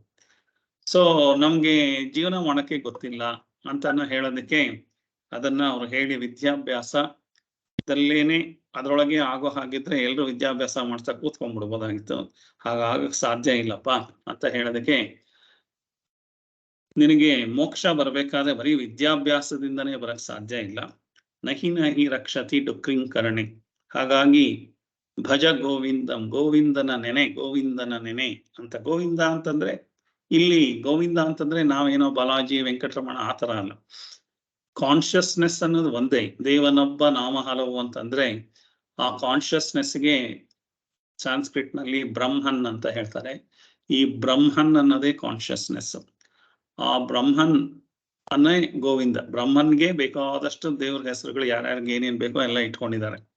ಹಾಗಾಗಿ ಅದೆಲ್ಲದು ನಾವು ಕೋಟಿ ದೇವತೆಗಳು 33 ಕೋಟಿ ದೇವತೆಗಳು ಏನೇನೋ ಹೇಳ್ತಾರಲ್ಲ, ಅದೆಲ್ಲ ಹೆಸರುಗಳು ಅಷ್ಟೇ ಹೊರತು ಚಿನ್ನದ ಅಂಗಡಿಗೆ ಹೋದ್ರೆ ಚಿನ್ನ ಒಂದೇನೆ, ಆಭರಣಗಳ ಹೆಸರುಗಳು ಬೇರೆ ಇದ್ದು 5,000 ಒಡವೆ ಇದೆ ಆ ಅಂಗಡಿನಲ್ಲಿ ಅಂತಂದ್ರೆ ಎಲ್ಲ ಇರೋದು ಮೂಲವಾಗಿ ಬರೀ ಗೋಲ್ಡ್ ಮಾತ್ರ. ಅದೆಲ್ಲ ಬರೀ ಹೆಸರು ಮತ್ತೆ ಶೇಪ್, ನಾಮ ರೂಪಗಳು ಮಾತ್ರ ಇದೆ. ಹಾಗೆ ಈ ನಾಮರೂಪಗಳು ದೇವರುಗಳು ಅಂತ ಏನೇನು ನಾವೆಲ್ಲ ಕ್ರಿಯೇಟ್ ಮಾಡ್ಕೊಂಡಿದೀವಿ. ಸೊ ಶಂಖ ಚಕ್ರ ಕೊಟ್ಬಿಟ್ರೆ ವಿಷ್ಣು, ತ್ರಿಶೂಲ ವಿಭೂತಿ ಕೊಟ್ಬಿಟ್ರೆ ಧಮರುಗ ಕೊಟ್ಬಿಟ್ರೆ ಶಿವ, ಇದೆಲ್ಲ ನಾವೇ ಮಾಡ್ಕೊಂಡಿರೋವಂಥದ್ದು. ನಾವೇ ಮಾಡ್ಕೊಂಡಿರೋದು ಅಂದ್ರೆ ಮನುಷ್ಯನ ಕಲ್ಪನೆಯಲ್ಲಿ ನಾವು ಹಾಗಂದ್ರೆ ಇನ್ನೊಬ್ರೇನೋ ಜೀಸಸ್ ಅಂತಾರೆ, ಇನ್ನೊಬ್ರೇನೋ ಅಲ್ಲ ಅಂತಾರೆ. ಒಟ್ನಲ್ಲಿ ಇರೋದೆಲ್ಲ ಕಾನ್ಶಿಯಸ್ನೆಸ್ಸೇ. ಆದ್ರೂ ದೇವನೊಬ್ಬ ನಾಮ ಹಲವು ಅಂತ. ಅವರವರ ಭಾವಕ್ಕೆ ಅವರವರ ಭಕುತಿಗೆ ಅವರವರ ತೆರೆನಾಗಿ ಇರುತಿಹನು ಶಿವಯೋಗಿ. ಹರಿಯ ಭಕ್ತರಿಗೆ ಹರಿ, ಹರನ ಭಕ್ತರಿಗೆ ಹರ, ನರರೇನು ಭಾವಿಸುವರದರಂತೆ ತೋರುವನು ಅಂತ ಹೇಳ್ತಾ ಇರೋದು. ಸೊ ನರರೇನು ಭಾವಿಸುವರದರಂತೆ ತೋರುವನು. ಆದ್ರಿಂದ ಅದು ನಾವು ಆತ್ಮಜ್ಞಾನದಲ್ಲಿ ನೋಡ್ತಾ ಹೋದಾಗ ನಮಗೆ ಬೇರೆ ದೃಷ್ಟಿ ಗೋಚರ ಆಗುತ್ತೆ. ಅದನ್ನೇ ವಿವೇಕ ದೃಷ್ಟಿ ಅಂತ, ಅದಕ್ಕೆ ಹೋಗ್ಬೇಕು ಅಂತ ಹೇಳ್ತಾ ಇದ್ದಾರೆ. ಮೊದಲನೇ ಶ್ಲೋಕದಲ್ಲಿ ವಿದ್ಯೆನೇ ನಂಬ್ಕೊಂಡು ನೀನ್ ಭ್ರಾಂತಿ ಭ್ರಮೆನಲ್ಲಿ ಇರಬೇಡ ಅಂತ. ಎರಡನೇ ಇದ್ರೊಳಗೆ ದುಡ್ಡು ಅಂತ ಇದೀವಿ. ಮೂಢ ಜಗೀಹಿ ಧನಾಗಮ ತೃಷ್ಣಾಂ ಕುರು ಸುದ್ಬುದ್ಧಿಂ ಮನಸಿ ವಿತೃಷ್ಣಾಂ ಎಲ್ಲ ಭಸೇ ನಿಜ ಕರ್ಮೋಪಾತ್ತಂ ವಿತ್ತಂ ತೇನ ವಿನೋದಯ ಚಿತ್ತಂ. ಅಂದ್ರೆ ನಾವು ಮೂಢರು ಅಂತಂದ್ರೆ ಮಂದಮತಿಗಳು, ಮೂಢರು ಅಂತಂದ್ರೆ ನಮಗೆ ದನ ಅಂದ್ರೆ ಎಷ್ಟು ಬಂದ್ರೂ ಸಾಲದು, ಎಷ್ಟು ದುಡ್ಡು ಬಂದ್ರೂ ಸಾಕು ಅಂತ ಹೇಳುವಂತ ಕೆಪಾಸಿಟಿನೇ ಇಲ್ಲ. ಊಟ ಹಾಕಿ ಹೊಟ್ಟೆ ತುಂಬ್ತಿದ್ದಾಗೆ ಸಾಕು ಅಂತ ಹೇಳ್ಬೋದು. ಅದೊಂದು ಬಿಟ್ಟು ಬೇರೆ ಇನ್ಯಾತ್ರೊಳಗೂ ಮನುಷ್ಯನ ಸಾಕು ಅಂತ ಹೇಳ್ಸಕ್ಕಾಗಲ್ಲ. ಊಟ ಒಂದು ಹಾಕ್ಬೋದು, ಊಟ ಹಾಕಿ ಸಾಕಪ್ಪ ಸಾಕು ಇನ್ನೊಂದು ಹಾಕಲ್ಲ ಜಾಮೂನು, ಬೇಡ ಬೇಡ ಬೇಡ ಅಂತ ಹೇಳ್ತಾರೆ ಹೊರತು ಇನ್ಯಾವುದಕ್ಕಾದ್ರೂ ಬೇಡ ಅಂತ ಹೇಳುವಂತ ಪ್ರತೀತಿನೇ ಇಲ್ಲ. ಹಾಗಾಗಿ ಧನಾಗಮ ಅನ್ನೋದು ತೃಷ್ಣ ಅಂತಂದ್ರೆ ಒಂದು ಅತಿಯಾದ ಆಸೆ. ಧನಾಗಮ ತೃಷ್ಣದಲ್ಲಿ ನಾನು ಮೂಢನಾಗಿದ್ದೀನಿ. ಅದಕ್ಕೋಸ್ಕರ ಕುರು ಸದ್ಬುದ್ಧಿಂ ಅಂತಂದ್ರೆ ಒಳ್ಳೆ ಬುದ್ಧಿನಲ್ಲಿ ನಾನು ಆ ತೃಷ್ಣತೆಯಿಂದ ವಿತೃಷ್ಣತೆ ಅಂತಂದ್ರೆ ಅತಿಯಾದ ಆಸೆಯಿಂದ ನಾನು ಹೊರಗೆ ಬರಬೇಕು.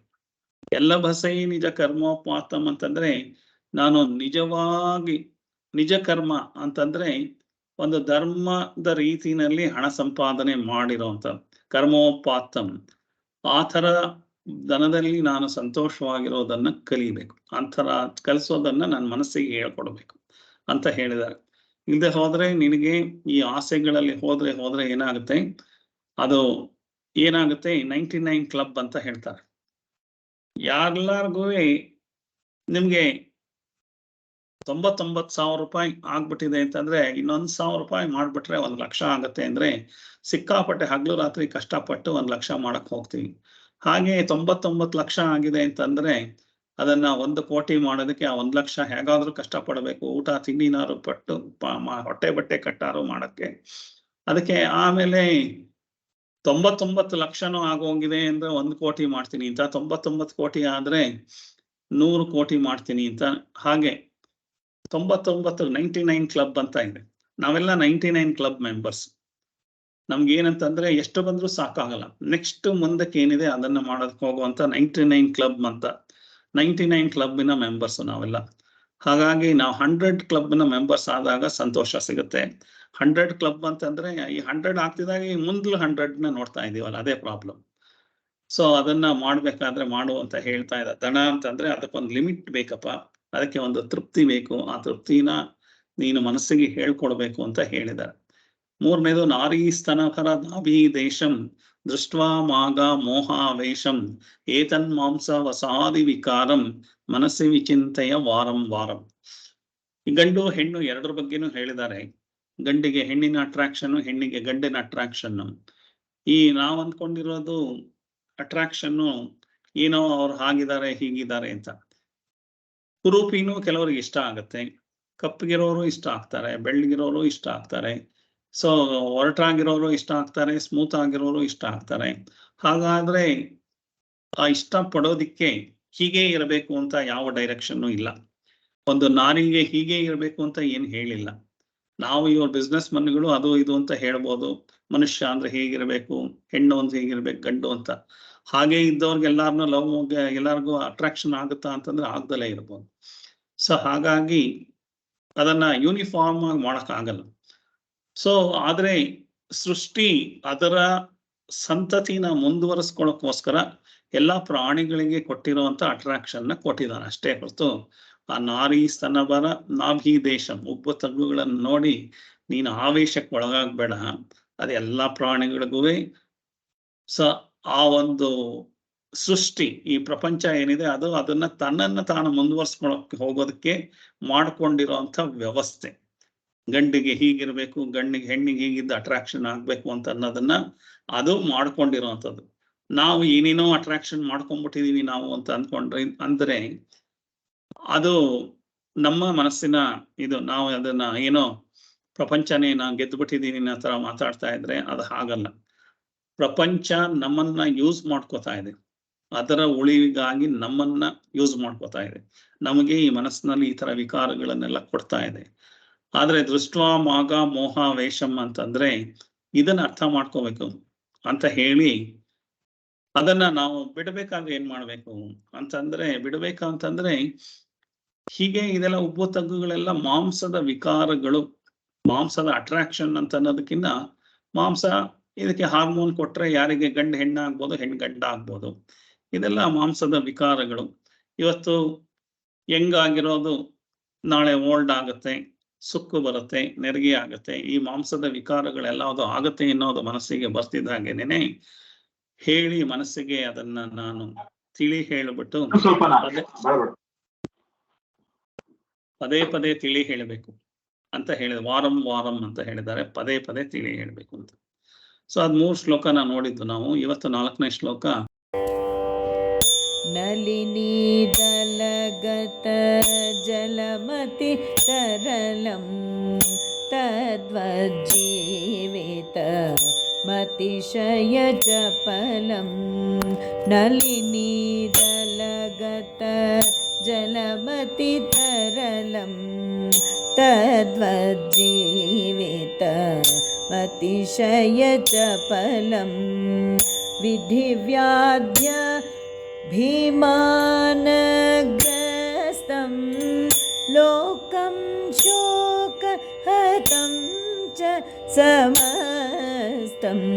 ಲೋಕಂ ಶೋಕಹತಂ ಚ ಸಮಸ್ತಂ. ಭಜ ಗೋವಿಂದಂ ಭಜ ಗೋವಿಂದಂ ಗೋವಿಂದಂ ಭಜ ಮೂಢಮತೆ. ನಳಿನಿ ದಲಗತ ಜಲಮತಿ ತರಳಂ ತದ್ವಜ್ಜೀವಿತಮತಿಶಯ ಚಪಲಂ ವಿದ್ದಿವ್ಯಾಧವಿಮಾನಗ್ರಸ್ತಂ ಲೋಕಂ ಶೋಕಹತಂಚ ಸಮಸ್ತಂ ಅಂತ. ಸೊ ಇಲ್ಲಿ ಈ ಶ್ಲೋಕದಲ್ಲಿ ಏನ್ ಹೇಳಿದ್ದಾರೆ ಅಂದ್ರೆ, ನಾವು ಪರ್ಮನೆಂಟ್ ಆಗಿದೀವಿ ಇಲ್ಲಿ ಊಟ ಹೊಡ್ಕೊಂಡು ಅನ್ನೋ ಮನಸ್ಥಿತಿನಲ್ಲಿ ಜೀವನ ಮಾಡ್ತಾ ಇರ್ತೀವಿ ನಾವು. ಸೊ ಯಾವತ್ತು ನಾವು ನೆಕ್ಸ್ಟ್ ಮಿನಿಟ್ ಇರ್ತೀವಾ ಇಲ್ವಾ ಅಂತ ಗೊತ್ತಿಲ್ಲ. ಆದ್ರೆ ನಾವು ಏನು ಫೈನಾನ್ಷಿಯಲ್ ಪ್ಲಾನಿಂಗ್ ಏನು, ಆ ಪ್ಲಾನಿಂಗ್ ಏನು, ಈ ಪ್ಲಾನಿಂಗ್ ಏನು ಎಲ್ಲ ಮಾಡ್ತಾ ಇದ್ದೀವಿ. ಆದ್ರೆ ನಾವು ಪರ್ಮನೆಂಟ್ ಆಗಿದೀವಿ ಅನ್ನೋ ತರ ಮಾಡ್ಕೊಳ್ತಾ ಇದೀವಿ. ಆದ್ರೆ ಯಾವಾಗ ಬೇಕಾದ್ರೂ ಹೋಗ್ಬೋದಪ್ಪ, ಜೀವನ ಅಷ್ಟು ನಶ್ವರವಾಗಿದೆ ಅಂತ ಹೇಳೋದಕ್ಕೋಸ್ಕರ ಈ ಶ್ಲೋಕ ಹೇಳಿರೋದು. ನಾವು ತುಂಬಾ ಪರ್ಮನೆಂಟ್ ಆಗಿದೀವಿ ಅಂತಂದ್ರೆ ಏನೇನೇನೇನೋ ಯೋಚನೆ ಮಾಡ್ತೀವಿ. ಪರ್ಮನೆಂಟ್ ಆಗಿರೋ ಗ್ಯಾರಂಟಿ ಏನಿಲ್ಲ. ಯಾವುದೇ ಪ್ರಾಡಕ್ಟಿಗೆ ಗ್ಯಾರಂಟಿ ಕಾರ್ಡ್ ಕೊಟ್ಟರು ಗ್ಯಾರಂಟಿಗೆ ಮುಂಚೆನೆ ಅದು ಬ್ರೇಕ್ ಡೌನ್ ಆಗುತ್ತೆ. ನಮ್ದು ಗ್ಯಾರಂಟಿ ಕಾರ್ಡ್ ಕೂಡ ಇಲ್ಲ. ಹಾಗಾಗಿ ಯಾವಾಗ ಬೇಕಾದ್ರೂ ಈ ಒಂದು ದೇಹ ಯಾವತ್ತು ಬೇಕಾದ್ರೂ ನಶ್ವರ ಅಂತ. ಅದಕ್ಕೋಸ್ಕರ ಒಂದು ಎಕ್ಸಾಂಪಲ್ ಹೇಳಿದ್ದಾರೆ. ಏನಂದ್ರೆ ಒಂದು ಕಮಲದ ಎಲೆ ಇದು ಒಂದು ಯಾವುದು ಒಂದು ಕೊಳದಲ್ಲಿ ಕಮಲದ ಎಲೆ ಮೇಲೆ ಇರೋ ನೀರಿನ ಹನಿಗಳ ತರ ಅದನ್ನ ಎಕ್ಸಾಂಪಲ್ ಕೊಟ್ಟಿದ್ದಾರೆ. ಅದಲ್ದಲೇನೆ ಅದು ಹೇಗೆ ನೀರಿನ ಹನಿಗಳು ಯಾತಕ್ಕೆ ಎಕ್ಸಾಂಪಲ್ ಕೊಟ್ಟಿದ್ದಾರೆ ಅಂದ್ರೆ, ಅದರೊಳಗೆ ಈ ಕಮಲದ ಎಲೆನೇ ಒಂದು ಆಧ್ಯಾತ್ಮದ ಸಂಕೇತ. ಸೊ ಫಸ್ಟ್ ಕಮಲದ ಎಲೆ ಮೇಲಿನ ನೀರನ್ನ ಹೇಳ್ಬಿಡ್ತೀನಿ. ಅವ್ರು ಏನ್ ಹೇಳಿದ್ದಾರೆ ಶಂಕರಾಚಾರ್ಯ ಅದನ್ನ ಹೇಳ್ಬಿಟ್ಟು, ಕಮಲದ ಎಲೆ ಹಿಂದೆ, ಸರೋವರದ ಹಿಂದೆ ಏನಿದೆ ಅಂತ ಆಧ್ಯಾತ್ಮದ ಗೂಢವಾದ ಅರ್ಥ ಏನಿದೆ ಅಂತ ತಿಳ್ಕೊಳ್ಳೋದಕ್ಕೆ ಸ್ವಲ್ಪ ಪ್ರಯತ್ನ ಮಾಡಿ. ಎಲ್ಲಾತ್ರೊಳಗೂ ಒಂದು ಗೂಢವಾದ ಅರ್ಥ ಇದೆ. ಆ ಗೂಢವಾದ ಅರ್ಥ ತಿಳ್ಕೊಳ್ಬೇಕಾದ್ರೆ ಸ್ವಲ್ಪ ಒಂದು ಈ ವೇದಾಂತದಲ್ಲಿ ಹೋಗ್ಬೇಕು. ಅಲ್ಲಿ ಎಲ್ಲಾ ವಿಚಾರನೂ ಡಿಸ್ಕಸ್ ಮಾಡಿ ಅದಕ್ಕೆಲ್ಲ ಅದನ್ನು ಮಾಡಿ ಇಟ್ಟಿರುವಂಥದ್ದು. ಸೊ ಈ ಕಮಲದ ಎಲೆ ಮೇಲಿನ ನೀರು ನೋಡಿದ್ರೆ ನೀವು ತಾವರೆ ಎಲೆ ಮೇಲೆ ನೀರು ಒಂದು ಮಣಿ ತರ ಇರುತ್ತೆ. ಇದಕ್ಕೆ ಅಂಟ್ಕೊಂಡೇ ಇರಲ್ಲ. ಆದ್ರೆ ಆ ತರ ನಾವು ಈ ಪ್ರಪಂಚದಲ್ಲಿ ನಾವುವೇ ಆ ಮಣಿ ತರ, ಆ ಯಾವುದು ಎಲೆ ಕಮಲದ ಎಲೆ ಮೇಲಿರೋ ನೀರಿನ ತರ. ಆ ನೀರಿಗೆ ಎಷ್ಟು ನಶ್ವರ ಅದು ಅಂತಂದ್ರೆ, ನೀರು ಆ ಕಡೆಯಿಂದ ಗಾಳಿ ಬೀಸಿದ್ರೆ ತಿರ್ಗಾ ಹೋಗಿ ನೀರೊಳಗಡೆ ಬಿದ್ದೋಗ್ಬಿಡುತ್ತೆ. ಆ ಹನಿಗೆ ಅಸ್ತಿತ್ವನೇ ಹೊರಟೋಗುತ್ತೆ. ಅಥವಾ ಇಲ್ಲಪ್ಪ ಹಾಗೆ ಇದೆ ಅಂತಂದ್ರೂ ಸೂರ್ಯನ ಬಿಸಿಲು ಬರ್ತಿದ್ದ ಹಾಗೆ ಅದು ಇವಾಪರೇಟ್ ಆಗಿ ಆ ಮಣಿಯ ಅಸ್ತಿತ್ವ ಹೊರಟೋಗುತ್ತೆ. ಅಷ್ಟು ನಶ್ವರ. ಕಮಲದ ಹನಿ ಬೆಳಗ್ಗೆಯಿಂದ ಇದ್ದಿದ್ದ ಅದೇ ಹನಿ ಅದ್ರ ಮೇಲೆ ಕೂತಿದೆ ಅಂತ ಹೇಳಕ್ಕಾಗತ್ತಾ? ಒಂದ್ಸಲ ಗಾಳಿ ಬೀಸಿದ್ರೆ ಜುಯ್ ಅಂತ ಈ ಕಡೆಯಿಂದ ಆ ಕಡೆಗೆ, ಆ ಕಡೆಯಿಂದ ಈ ಕಡೆಗೆ ಹೋಗಿ ನೀರೊಳಗಡೆ ಹೊರಟೋಗುತ್ತೆ. ಸೊ ಅಷ್ಟು ನಶ್ವರ ನಮ್ಮದು ಅಂತ ಹೇಳ್ತಾ ಇದ್ದಾರೆ. ಸೊ ಅಲ್ಲಿ ಹೇಗೆ ಗಾಳಿಗೆ ಸಿಕ್ಕಿ ಆ ಒಂದು ನೀರಿನ ಹನಿ ಹೇಗೆ ನಶ್ವರವಾಗಿ ಅದ್ರ ಅಸ್ತಿತ್ವ ಒಂದ್ ಸೆಕೆಂಡ್ ಇದೆಯಾ, ಒಂದ್ ನಿಮಿಷ ಇದೆಯಾ, ಒಂದ್ ಗಂಟೆ ಇದೆಯಾ ಗೊತ್ತಿಲ್ಲ, ಹೇಳಕ್ಕಾಗಲ್ಲ. ಒಂದು ನಿಮಿಷನೇ ಇರ್ಬೋದು, ಒಂದ್ ಸೆಕೆಂಡೇ ಇರ್ಬೋದು. ಗಾಳಿ ಜೋರಾಗಿ ಬೀಸಿದ್ರೆ ಸಾಕು ಈ ಕಡೆಯಿಂದ, ಅಥವಾ ಬಿಸಿಲು ಜೋರಾಗಿ ಬೀಳ್ಸಿದ್ರೆ ಸಾಕು, ಅದೇ ನೀರು ಇವಾಪರೇಟ್ ಆಗ್ಬಿಟ್ಟೋಗುತ್ತೆ. ಅಲ್ಲಿ ನೀರು ನಿಮ್ಮ ಆ ಸುಳಿವೇ ಇಲ್ಲ ಆ ಹನಿದು. ಸೊ ಆ ತರ ನಮಗೂ ನಮ್ಮ ವಿದ್ದಿವ್ಯಾಧವಿಮಾನಗ್ರಸ್ತಂ ಅಂತಂದ್ರೆ, ವ್ಯಾಧ್ಯಭಿಮಾನ ಅಂತಂದ್ರೆ, ವಿದ್ಯೆ ಅಂತಂದ್ರೆ ತಿಳ್ಕೊಬೇಕು ನೀನ್ ಏನಂತಂದ್ರೆ, ನಮಗೂ ಅದೇ ತರ ಕಮಲದ ಎಲೆ ಮೇಲಿರೋ ನೀರ್ ತರ ವ್ಯಾಧಿ ಅಂತಂದ್ರೆ ಈ ಕಾಯಿಲೆಗಳು ಏನಿದೆ ನಮ್ಗೆ ಅಂಟಿಕೊಂಡಿರುವಂಥದ್ದು ಪ್ರತಿಯೊಂದು ಜೀವಿಗೂ, ಪ್ರಪಂಚದಲ್ಲಿರೋ ಪ್ರತಿಯೊಂದು ಜೀವಿಗೂ ವ್ಯಾಧಿ ಇದ್ದೇ ಇದೆ. ವ್ಯಾಧಿಯಿಂದ ಅದಕ್ಕೆ ಅಳಿವು ಆಗತ್ತೆ. ಸೊ ಆ ನೀರಿನ ಹನಿಗೆ ಯಾವುದು ವ್ಯಾಧಿ ಅಂತಂದ್ರೆ, ಗಾಳಿ ಬೀಸಿದ್ರೆ ವ್ಯಾಧಿ, ಅಥವಾ ಬಿಸಿಲು ಕಾಸಿದ್ರೆ ವ್ಯಾಧಿ, ಅಥವಾ ಇನ್ಯಾವುದೋ ಒಂದು ಹುಳು ಬಂದು ಅದ್ರ ಮೇಲೆ ಹತ್ತುಬಿಟ್ಟು ನೀರು ಕುಡಿದು ಬಿಟ್ರೇನೆ ಅದೇ, ಅಥವಾ ಆ ಎಲೆಗೇನೆ ಒಂದು ತೂತು ಮಾಡ್ಬಿಟ್ರೆ ನೀರು ಒಳಗಡೆ ಹೊರಟೋಗ್ಬಿಡುತ್ತೆ. ಸೊ ಹಾಗೆ ಎಲ್ಲಾ ತರದ ಕಡೆಯಿಂದನೂ ಆ ನೀರಿನ ಹನಿಗೆ ಅಷ್ಟು ನಶ್ವರವಾದ ಜೀವನ ಇದೆ. ಆ ನೀರಿನ ಹನಿ ಅಷ್ಟೇ ನಶ್ವರವಾದ ಜೀವನ. ನಾವು 99-100 ವರ್ಷ ಬದುಕ್ತೀವಿ ಅಂತ ಅಂದ್ಕೊಂಡ್ರೆ, ಪ್ರಪಂಚ ಇರೋದು ಮಿಲಿಯನ್ಸ್ ಆಫ್ ಇಯರ್ಸ್ ಇದೆ. ಅದ್ರೊಳಗೆ ನಮ್ದು 100 ವರ್ಷ ಅದು ಯಾವುದಕ್ಕೂ ಲೆಕ್ಕಕ್ಕೆ ಬಾರದಲ್ಲೇ ಇರೋವಂಥದ್ದು. ಈ ಭಾರತ ದೇಶ ಎಷ್ಟೋ ವರ್ಷಗಳಿಂದ ಇದೆ, ಎಷ್ಟೋ ಮಿಲಿಯನ್ ವರ್ಷಗಳಿಂದ ಇದೆ. ಅದ್ರೊಳಗಡೆ ಏನು, ನಾನು ಯಾರು, ಆ ಥರ ತಿಳಿನಿ ಅಂತ ಹೇಳ್ತಾರೆ. ತಿಳಿನಿ ಅಂತಂದ್ರೆ ಅಂತಂದ್ರೆ ವಿದ್ಯೆಯಿಂದ ತಿಳ್ಕೊಬೇಕೇನಂದ್ರೆ, ಈ ವ್ಯಾಧಿ ಅನ್ನೋದು ಇದೆಯಲ್ಲ ಇದು ದೇಹಕ್ಕೆ ಬರೋದಾದ್ರೆ, ಅಭಿಮಾನಗ್ರಸ್ತಂ ಅಂದ್ರೆ ಅಹಂ ಅಂತ ಏನಿದೆ, ಈ ಅಹಂ ಅನ್ನೋದು ಇನ್ನೊಂದು ತರ ಕಾಯಿಲೆ. ಈ ಅಹಮ್ಮಿನ ಕಾಯಿಲೆ ನಿಜವಾದ ದೇಹಕ್ಕೆ ಬರೋ ಕಾಯಿಲೆ. ಎರಡರಿಂದನೂ ಮನುಷ್ಯನ ಅಧಃಪತನ ಆಗುತ್ತೆ. ಮನುಷ್ಯನ ಯಾವಾಗ ಬೇಕಾದ್ರೂ ಅವನು ಇಲ್ಲ ಅಂತ ಆಗ್ಬೋದು. ನಾನು ಎಲ್ಲ ಕೈಕಾಲೆಲ್ಲ ನೆಟ್ಟಿಗಿದ್ರೂ ಅಹಂಕಾರದಲ್ಲಿ ಯಾವ ತರ ನಾವು ಮಾತಾಡಿ ಮನೆಯಿಂದ ಹೊರಗೆ ಬರಕ್ಕಾಗ್ದಲೇ ಇರೋವಂಥ ಇವ್ರನ್ನು ಮಾತಾಡ್ಸಕ್ಕಾಗ್ದಲೇ ಇರೋ ಹಾಗೆ ನಾನು ಒಳಗೇನೆ ಮನೆಯೊಳಗೆ ಕೂತ್ಕೊಳ್ಳೋ ತರ ಮಾಡುವಷ್ಟು ಅಹಂಕಾರಕ್ಕೆ ಶಕ್ತಿ ಇದೆ. ನಮಗೆ ಯಾರು ನಮ್ಮನ್ನು ಮಾತಾಡಿಸ್ದಲೇ ಇರೋ ಲೆವೆಲ್ಗೆ ನಮ್ಮನ್ನು ಮಾಡ್ಕೊಳ್ಳೋ ಅಂತ ಕೆಪಾಸಿಟಿ ನಮ್ಮ ಅಹಂಗಿದೆ. ಹಾಗಾಗಿ ನಮ್ಮನ್ನು ಹಾಳು ಮಾಡೋದು ಯಾವುದು ಅಂತಂದ್ರೆ ಈ ವ್ಯಾಧಿ ಅಹಂ ಇದಿದೆ. ಸೊ ಹಾಗೆ ಲೋಕಂ ಶೋಕ ಹತಂಚ ಸಮಸ್ತಂ ಅಂತಂದ್ರೆ ಈ ಪ್ರಪಂಚ ಪೂರ್ತಿ ಈ ತರದ ದುಃಖದಲ್ಲೇನೆ ಮುಳುಗಿದೆ. ಪ್ರಪಂಚ ಪೂರ್ತಿ ಸಮಸ್ತ ಲೋಕ ಕೂಡ ಈ ತರದ ದುಃಖಗಳಲ್ಲೇ ಮುಳುಗಿದೆ. ಇದನ್ನ ಅರ್ಥ ಮಾಡ್ಕೋ ಅಂದ್ರೆ ವಿದ್ದಿವ್ಯಾದ ಅಭಿಮಾನಗ್ರಸ್ತಂ ಅಂತಂದ್ರೆ ಇದನ್ನ ಅರ್ಥ ಮಾಡ್ಕೋಬೇಕಪ್ಪ ನೀನು ಅಂತ ಹೇಳ್ತಾ ಇರೋದು. ಸೊ ಇದು ಸೂಕ್ಷ್ಮವಾದ ಸಂಕೇತದಲ್ಲಿ ಹೇಳಿದ್ದಾರೆ. ಅಂದ್ರೆ ನಮ್ಮ ಜೀವನ ನಶ್ವರ, ಇದು ಎಷ್ಟು ಕ್ಷಣಿಕ ಅಂತಂದ್ರೆ ಹೇಳಕ್ಕಾಗಲ್ಲ. ರಾತ್ರಿ ಮಲಗಿದ್ರಂತೆ ಯಾಕೋ ಎದ್ರೆ ಹೇಳಲೇ ಇಲ್ಲ ಅವ್ರದ್ದು ನೋಡಿದ್ರೆ ಪ್ಲಾನಿಂಗ್ ಬೇಕೋ ಆದಷ್ಟಿತ್ತು. ಇತ್ತೀಚೆಗೆ ನನ್ನ ಫ್ರೆಂಡ್ ಒಬ್ರೇನೆ ನನ್ನ ಮದುವೆಗೆ ಬಂದು ಮನೆಗೆ ಕೊಟ್ಟು ಇನ್ವಿಟೇಷನ್ ಕೊಟ್ಟು ಎಲ್ಲ ಮಾಡಿ ಮದುವೆ ಇನ್ 3 ದಿವಸ ಇದೆ ಬೇಕಾದ್ರೆ ಹಾರ್ಟ್ ಅಟ್ಯಾಕ್ ಹೊರಟೋದು. ಮಗಳ ಮದುವೆ ಎಲ್ಲ ಅರೇಂಜ್ಮೆಂಟ್ ಮಾಡ್ಕೊಂಡಿದ್ರು. ನನ್ನ ಕ್ಲೋಸ್ ಗೆಳೆಯ, ಬಾಲ್ಯದಿಂದ ಸ್ನೇಹಿತ ಹೋದ. ಸೊ ಅಂದ್ರೆ ಪ್ಲಾನಿಂಗು ಎಲ್ಲಾವುದು ಎಷ್ಟಿದಾಗಿರುತ್ತೆ ಅಂದ್ರೆ, ಹಾಗಂತ ಪ್ಲಾನಿಂಗ್ ಮಾಡಬಾರ್ದು ಅಂತ ಏನಿಲ್ಲ. ನಾವು ಈ ತರ ಪ್ರಪಂಚದ ವ್ಯವಹಾರಗಳಲ್ಲೇ ಟೈಮ್ ಕಳೆದ್ರೆ ಆತ್ಮಜ್ಞಾನಕ್ಕೆ ನೀನು ಸ್ವಲ್ಪ ಟೈಮ್ ಕೊಡ್ಬೇಕು. ಯಾವಾಗ ನೀನ್ ದೇವ್ರನ್ನ ಜ್ಞಾಪಿಸ್ಕೊಳ್ಳೋ, ದೇವ್ರು ಅಂತಂದ್ರೆ ಕಾನ್ಶಿಯಸ್ನೆಸ್ ಜೊತೆಯಲ್ಲಿ ಇರುವಂತದ್ದು, ಹೇಗೆ ಅದನ್ನ ಮಾಡ್ಕೊಳ್ಳೋದಕ್ಕೆ ಟೈಮ್ ಕೊಡು ಅಂತ ಹೇಳೋದಕ್ಕೋಸ್ಕರ ಜೀವನ ನಶ್ವರ ಅಂತ ಹೇಳ್ತದೆ.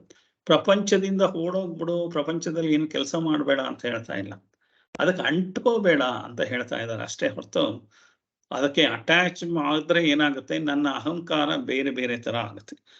ಎಲ್ಲದಕ್ಕೂ ಏನ್ ಹೇಳ್ತಾರೆ ಅಂತಂದ್ರೆ, I should owning everything is not A problem. ನನ್ನ ಹತ್ರ ಎಲ್ಲಾವುದು ಇದೆ ಅಂತ ಹೇಳ್ಕೊಳ್ಳೋದ್ರಕ್ಕೆ ಏನು ಪ್ರಾಬ್ಲಮ್ ಇಲ್ಲ. ನಾನು ಎಲ್ಲದನ್ನು ಸಂಪಾದನೆ ಮಾಡೋದ್ರೊಳಗೆ I am the owner of all these things, I own everything ಅಂತಂದ್ರೆ ಅದ್ರೊಳದೇನು ಪ್ರಾಬ್ಲಮ್ ಇಲ್ಲ. ಆದ್ರೆ ಯಾವಾಗ ಪ್ರಾಬ್ಲಮ್ ಆಗುತ್ತೆ ಅಂದ್ರೆ, ಅದು ನನ್ನನ್ನು ಓನ್ ಮಾಡಕ್ ಶುರು ಮಾಡುತ್ತೆ. ಮನೆ ನನ್ನನ್ನ ಓನ್ ಮಾಡ್ತಾರೆ. ಮನೆ ನಾವು ಅಂದ್ಕೊಂಡಿರೋದು ಎಲ್ಲಾದುವೆ ನಾನು ಅದನ್ನ ಕಂಟ್ರೋಲ್ ಮಾಡ್ತಾ ಇದ್ದೀನಿ ಅಂತ, ಅದೇ ನನ್ನ ಕಂಟ್ರೋಲ್ ಮಾಡ್ತಾ ಇರುತ್ತೆ. ನಾನು ಮನೆ ಮಾಡ್ಕೊಂಡಿದ್ದೀನಿ ಅಂತಂದ್ರೆ 24 ಗಂಟೆ ಮನೆಯದೇ ಚಿಂತೆ. ಹಾಗಾಗಿ ಮನೆಯೇ ನಾನು ಕಂಟ್ರೋಲ್ ಮಾಡ್ತಾ ಇದ್ದೀನಿ. ಮೊಬೈಲ್ ನನ್ನ ಅನುಕೂಲಕ್ಕೆ ಇರ್ಲಿ ಅಂತ ತಗೊಂಡಿದ್ದೀನಿ, ಆ ಮೊಬೈಲೇ ನನ್ನ ಆಟ ಆಡಿಸ್ತಾ ಇದೆ. ಏನೇನೇನೋ ಬರುತ್ತೆ, 1 ನಿಮಿಷ ಮೊಬೈಲ್ ಬಿಟ್ಟಿಡಕ್ ಆಗ್ದಲೇ ಇರೋ ತರ. ಮೊಬೈಲ್ ತಗೊಂಡಿದ್ದು ಯಾತಕ್ಕೆ ನೀವು ತಗೊಂಡಿದ್ದು? ನನ್ನ ಅನುಕೂಲಕ್ಕೆ ಅಂತ. ನನ್ನ ಅನುಕೂಲಕ್ಕಿಂತ ಜಾಸ್ತಿಯಾಗಿ ನನ್ನೇ ಹಿಡಿದಿಟ್ಕೊಂಡ್ಬಿಟ್ಟಿದೆ. ನಾವು ಯಾವ್ಯಾವ್ದನ್ನ ನನ್ನ ಅನುಕೂಲಕ್ಕೆ ನಾನು ಅದನ್ನ ಕಂಟ್ರೋಲ್ ಮಾಡ್ತಾ ಇದ್ದೀನಿ ಅಂತಂದ್ರೆ ಅದೇ ನನ್ನ ಕಂಟ್ರೋಲ್ ಮಾಡುತ್ತೆ. ಎಲ್ಲ ವಸ್ತುಗಳು ಪ್ರಪಂಚದಲ್ಲಿ. ನಾಯಿ ಸಾಕಿದ್ದೀನಿ ಅಂತಂದ್ರೆ, ನಾಯಿ ಊಟ ಹಾಕಿ ಎಲ್ಲ ಮಾಡ್ತಾ ಇದ್ದಾಗ ಚೆನ್ನಾಗಿ ಬಾಲ ಅಲ್ಲಾಡಿಸ್ಕೊಂಡು ಸುತ್ತಮುತ್ತ ಇರುತ್ತೆ. ಅದಕ್ಕೆ ಊಟ 4 ದಿವಸ ಹಾಕ್ಲಿಲ್ಲ ಅಥವಾ ಅದನ್ನು ಸರಿಯಾಗಿ ಮಾತಾಡ್ಸ್ಲಿಲ್ಲ ಅಂದ್ರೆ ಅದು ಗುರ್ರನ್ನಕ್ಕೆ ಶುರು ಮಾಡುತ್ತೆ. ಸೊ ಇವತ್ತು ಯಾಕೋ ನಾಯಿ ಸರಿಯಾಗಿ ಮಾತಾಡಿಸ್ತಿಲ್ಲ ಅಂತ ಅಂದ್ಬಿಟ್ಟು ಅದೇ ದುಃಖ. ನಾಯಿ ಇಟ್ಕೊಂಡಿದ್ದು ನನ್ನ ಸುಖಕ್ಕೆ ಅಂತ, ಆದ್ರೆ ನಾಯಿ ಕಷ್ಟಗಳು ಜಾಸ್ತಿ ಆಗ್ತಿದ್ದ ಹಾಗೇನೆ ನನ್ನ ಸುಖ ಎಲ್ಲಿ ಹೋಯ್ತು? ನಾಯಿನ ನಾನ್ ಕಂಟ್ರೋಲ್ ಮಾಡ್ತಾ ಇದ್ದೀನ, ನಾಯಿಯ ನನ್ ಕಂಟ್ರೋಲ್ ಮಾಡ್ತಾ ಇದೆ. ಮಾನಸಿಕವಾಗಿ ನೋಡಿದ್ರೆ ನಾಯಿಯೇ ನನ್ ಕಂಟ್ರೋಲ್ ಮಾಡ್ತಾ ಇದೆ. ಮಾನಸಿಕವಾಗಿ ವಿವೇಚನೆ ಮಾಡಿದ್ರೆ ಪ್ರತಿಯೊಂದು ವಸ್ತುಗಳು ನನಗೆ ಅಂತ ನಾನು ಮಾಡ್ಕೊಂಡಿದ್ದೀನಿ, ವಸ್ತುಗಳೇ ನಮ್ಮನ್ನು ಆಟ ಆಡಿಸ್ತಾ ಇದೆ. ವಸ್ತುಗಳು ನಮ್ಮನ್ನು ಆಟ ಆಡಿಸ್ತಾ ಇದೆ ಅನ್ನೋದು ಒಂದು ಜ್ಞಾನ. ಆ ಜ್ಞಾನ ತಿಳ್ಕೋ ಅಂತ ಹೇಳೋದಕ್ಕೋಸ್ಕರ ಹೇಳ್ತಾ ಇರೋದು. ಹಾಗಾಗಿ ನಾನು I can own everything in the world but nothing should own me ಅಂತ ಹೇಳ್ತಾನೆ. ಏನಂತಂದ್ರೆ, ನಾನು ಎಲ್ಲಾ ಪ್ರಪಂಚನೇ ಬೇಕಾದ್ರೆ ನಾನು ಓನರ್ ಆಗಿರ್ಬೋದು, ಆದ್ರೆ ನನ್ನ ಮೇಲೆ ಯಾವುದು ಓನರ್ಶಿಪ್ ಇರಬಾರ್ದು. ನನ್ನನ್ನ ಓನ್ ಮಾಡೋ ಹಾಗೆ, ನನ್ನನ್ನೇ ಕೊಂಡ್ಕೊಳ್ಳೋ ಹಾಗೆ ಆಗ್ಬಾರ್ದು. ನಾನು ಅದರ ಹಿಡಿತದಲ್ಲಿ ಇದ್ದೀನಿ ಅಂತಂದ್ರೆ ಅಲ್ಲಿಗೆ ಮುಗೀತು. ಸೊ ಅದು ಆಗ್ಬಾರ್ದು. ಇದು ಜ್ಞಾನ. ಈ ಜ್ಞಾನ ತಿಳ್ಕೊ ಅಂತ ಹೇಳ್ತಾ ಇದೆ. ಇಷ್ಟು ನಶ್ವರವಾಗಿ ಇರುವಾಗ ನೀನ್ ಇದಕ್ಕೆ ಯೋಚನೆ ಮಾಡದಲೇ ಇದ್ರೆ ಯಾವಾಗ ತಿಳ್ಕೊತೀಯ? ಅದಕ್ಕೋಸ್ಕರ ಹೇಳ್ತಾ ಇರೋದು. ಇದು ಕಮಲದ ಎಲೆ ಮತ್ತೆ ಹೇಳುವಾಗ, ಯಾಕೆಂದ್ರೆ ಇದು ಬಂದಿರುವಾಗ ಹೇಳ್ಬಿಡ್ತೀನಿ. ಈ ಕಮಲದ ಎಲೆ ಸರೋವರ ಪ್ಲಸ್ ಕಮಲದ ಎಲೆ ಮೇಲಿರೋ ನೀರು, ಇದೇ ತರ ಜೀವ ಜಗತ್ತು ಈಶ್ವರ ಅಂತ ಹೇಳೋದು. ಜೀವ ಜಗತ್ತು ಈಶ್ವರ ಅಂತಂದ್ರೆ ಈಶ್ವರ ಅಂತಂದ್ರೆ ಕಾನ್ಷಿಯಸ್ನೆಸ್, ಯೂನಿವರ್ಸಲ್ ಕಾನ್ಷಿಯಸ್ನೆಸ್. ಈ ಪ್ರಪಂಚದಲ್ಲಿರೋ ಎಲ್ಲ ಗ್ರಹಗಳು, ಎಲ್ಲ ನಕ್ಷತ್ರಗಳು, ಎಲ್ಲ ಪ್ರಾಣಿಗಳು, ಪಕ್ಷಿಗಳು, ಜಡ ಚೇತನ, ನಾವು ನೀವು ಎಲ್ಲರಿಗೂ ಉಗಮ ಮೂಲವಾದ ವಸ್ತು ಯಾವುದು ಅಂತಂದ್ರೆ ಕಾನ್ಷಿಯಸ್ನೆಸ್. ಅದೇ ತರ ಸರೋವರದಲ್ಲಿರೋ ನೀರು ಅದೊಂದು ಉಪಮೆ. ಸರೋವರದಲ್ಲಿರೋ ನೀರು ಆ ಕಾನ್ಷಿಯಸ್ನೆಸ್ ಅಂತ ನೀವು ಅಂದ್ಕೊಂಡ್ರೆ, ಆ ಸರೋವರದಿಂದನೇ ಎಲ್ಲದುವೆ ಒಂದು ತಾವರೆ ಎಲೆ ಹುಟ್ಟುತ್ತೆ. ತಾವರೆ ಎಲೆ ಹುಟ್ಟಬೇಕಾದ್ರೆ ಎಲ್ಲಿಂದ ಹುಟ್ಟಿತು? ಅದೇ ನೀರಲ್ಲೇ ಹುಟ್ಟಿದ್ದು. ಸೊ ಎಲ್ಲಿಂದ ಬಂತು? ಅದಕ್ಕೆ ಹುಟ್ಟುವಂತ ಕೆಪಾಸಿಟಿ ನೀರಿಂದನೇ ಬಂದಿತ್ತು. ಸೊ ನೀರಿಂದನೇ ಬಂತು. ಸೊ ತಾವರೆ ಎಲೆ ಹುಟ್ಟಿತು. ಹುಟ್ಟಿದ್ಮೇಲೆ ತಾವರೆ ಎಲೆ ಮೇಲೆ ಒಂದು ಹನಿನಾಗಿ ನಾನು ಕೂತಿದ್ದೀನಿ ಅಂತಂದ್ರೆ ನಾನು ಜೀವ. ಸೊ ಒಂದು ಕಾನ್ಷಿಯಸ್ನೆಸ್ ಈಶ್ವರ, ಇನ್ನೊಂದು ಜಗತ್ತು. ತಾವರೆ ಎಲೆನೇ ಜಗತ್ತು ಅಂತಂದ್ರೆ, ಸೊ ಆ ಈಶ್ವರನಿಂದನೇ ಜಗತ್ತು ಹುಟ್ಟಿದೆ. ಸೊ ಅದ್ರ ಮೇಲೆ ಇರುವಂಥದ್ದು ನೀರಿನ ಹನಿ ತರ ನಾನು. ಸೊ ನಾನು ಅಂತ ಹೇಳ್ಕೊಳ್ಳೋದಕ್ಕೆ ನನಗೊಂದು ಆಕಾರ, ನನಗೊಂದು ಶೇಪು, ನನಗೊಂದು ಬಣ್ಣ, ನನಗೊಂದು ಇದು ಎಲ್ಲ ಇದೆ. ಸೊ ಅದೇ ಈಶ್ವರನೇ ಯಾವುದು? ಅದೇ ಸರೋವರದ ನೀರೇ ಒಂದು ಹನಿ ಎಲೆ ಮೇಲೆ ಕೂತ್ಕೊಂಡು, ಈ ಸರೋವರದಲ್ಲಿದ್ರೆ ಅದನ್ನ ನೀರು ಅಂತ ಹೇಳ್ತೀವಿ, ಎಲೆ ಮೇಲೆ ಕೂತ್ಕೊಳ್ತಿದ್ದಾಗೆ ನೀರಿನ ಹನಿ ಅಂತ ಹೇಳಿ ಶ್ರೀನಿವಾಸ್ ಪ್ರಸಾದ್ ಅಂತ ಅದಕ್ಕೆ ನಾಮಕರಣ ಆಗೋಯ್ತು. ಸೊ ಇದು ಏನಾಗುತ್ತೆ, ಇದು ಮೂರು ಇದ್ರೂ ನೀರಿನ ಹನಿ ವಾಪಸ್ಸು ಕೊಳದೊಳಗೆ ಬಿದ್ದು ಹೋಗುತ್ತೆ. ಅಂದ್ರೆ ತಿರ್ಗಾ ಎಲ್ಲಿ ಹೋಯ್ತು? ತಿರ್ಗಾ ಈಶ್ವರನಲ್ಲೇ ಐಕ್ಯ ಆಯ್ತು. ತಾವರೆ ಎಲೆ ಒಣಗಿ ಹೋಗುತ್ತೆ, ಒಣಗೋಗಿ ಕೊಳತು ಹೋಗಿದ ಮೇಲೆ ಒಳಗಡೆನೆ ನೀರೊಳಗಡೆ ಅದೇ ಡೈಜೆಸ್ಟ್ ಆಗ್ಬಿಡುತ್ತೆ. ಸೊ ಅದು ಎಲ್ಲಿ ಹೋಯ್ತು? ಅದು ತಿರ್ಗಾ ಅದೇ ಈಶ್ವರನಲ್ಲಿ, ಅದೇ ಕಾನ್ಷಿಯಸ್ನೆಸ್ ಅಲ್ಲೇ ವಿಲೀನ ಆಯ್ತು. ಸೊ ಕಾನ್ಷಿಯಸ್ನೆಸ್ ಇಂದನೇ ಬಂದು ಕಾನ್ಷಿಯಸ್ನೆಸ್ಸಿಗೆ ವಾಪಸ್ ಹೋಗೋದು. ಯಾವುದು? ಪ್ರಪಂಚನೂ ಅಷ್ಟೇ. ಪ್ರಳಯ ಅಂತಂದ್ರೆ ಒಂದು ಯುಗ ಆದ್ಮೇಲೆ ಒಂದು ಪ್ರಳಯ, ಮಹಾಪ್ರಳಯ ಅಂತೆಲ್ಲ ಆಗುತ್ತೆ. ಅಂದ್ರೆ ಆ ಪ್ರಳಯ ಆದಾಗ ತಿರ್ಗಾ ವಾಪಸ್ಸು ಪ್ರಪಂಚ ಅನ್ನೋದು ಅದೇ ಇದಕ್ಕೆ ಹೋಗ್ಬಿಡುತ್ತೆ. ಯಾವುದು? ಅದೇ ಕಾನ್ಷಿಯಸ್ನೆಸ್ ಅಲ್ಲೇ ಲೀನ ಆಗ್ಬಿಡುತ್ತೆ.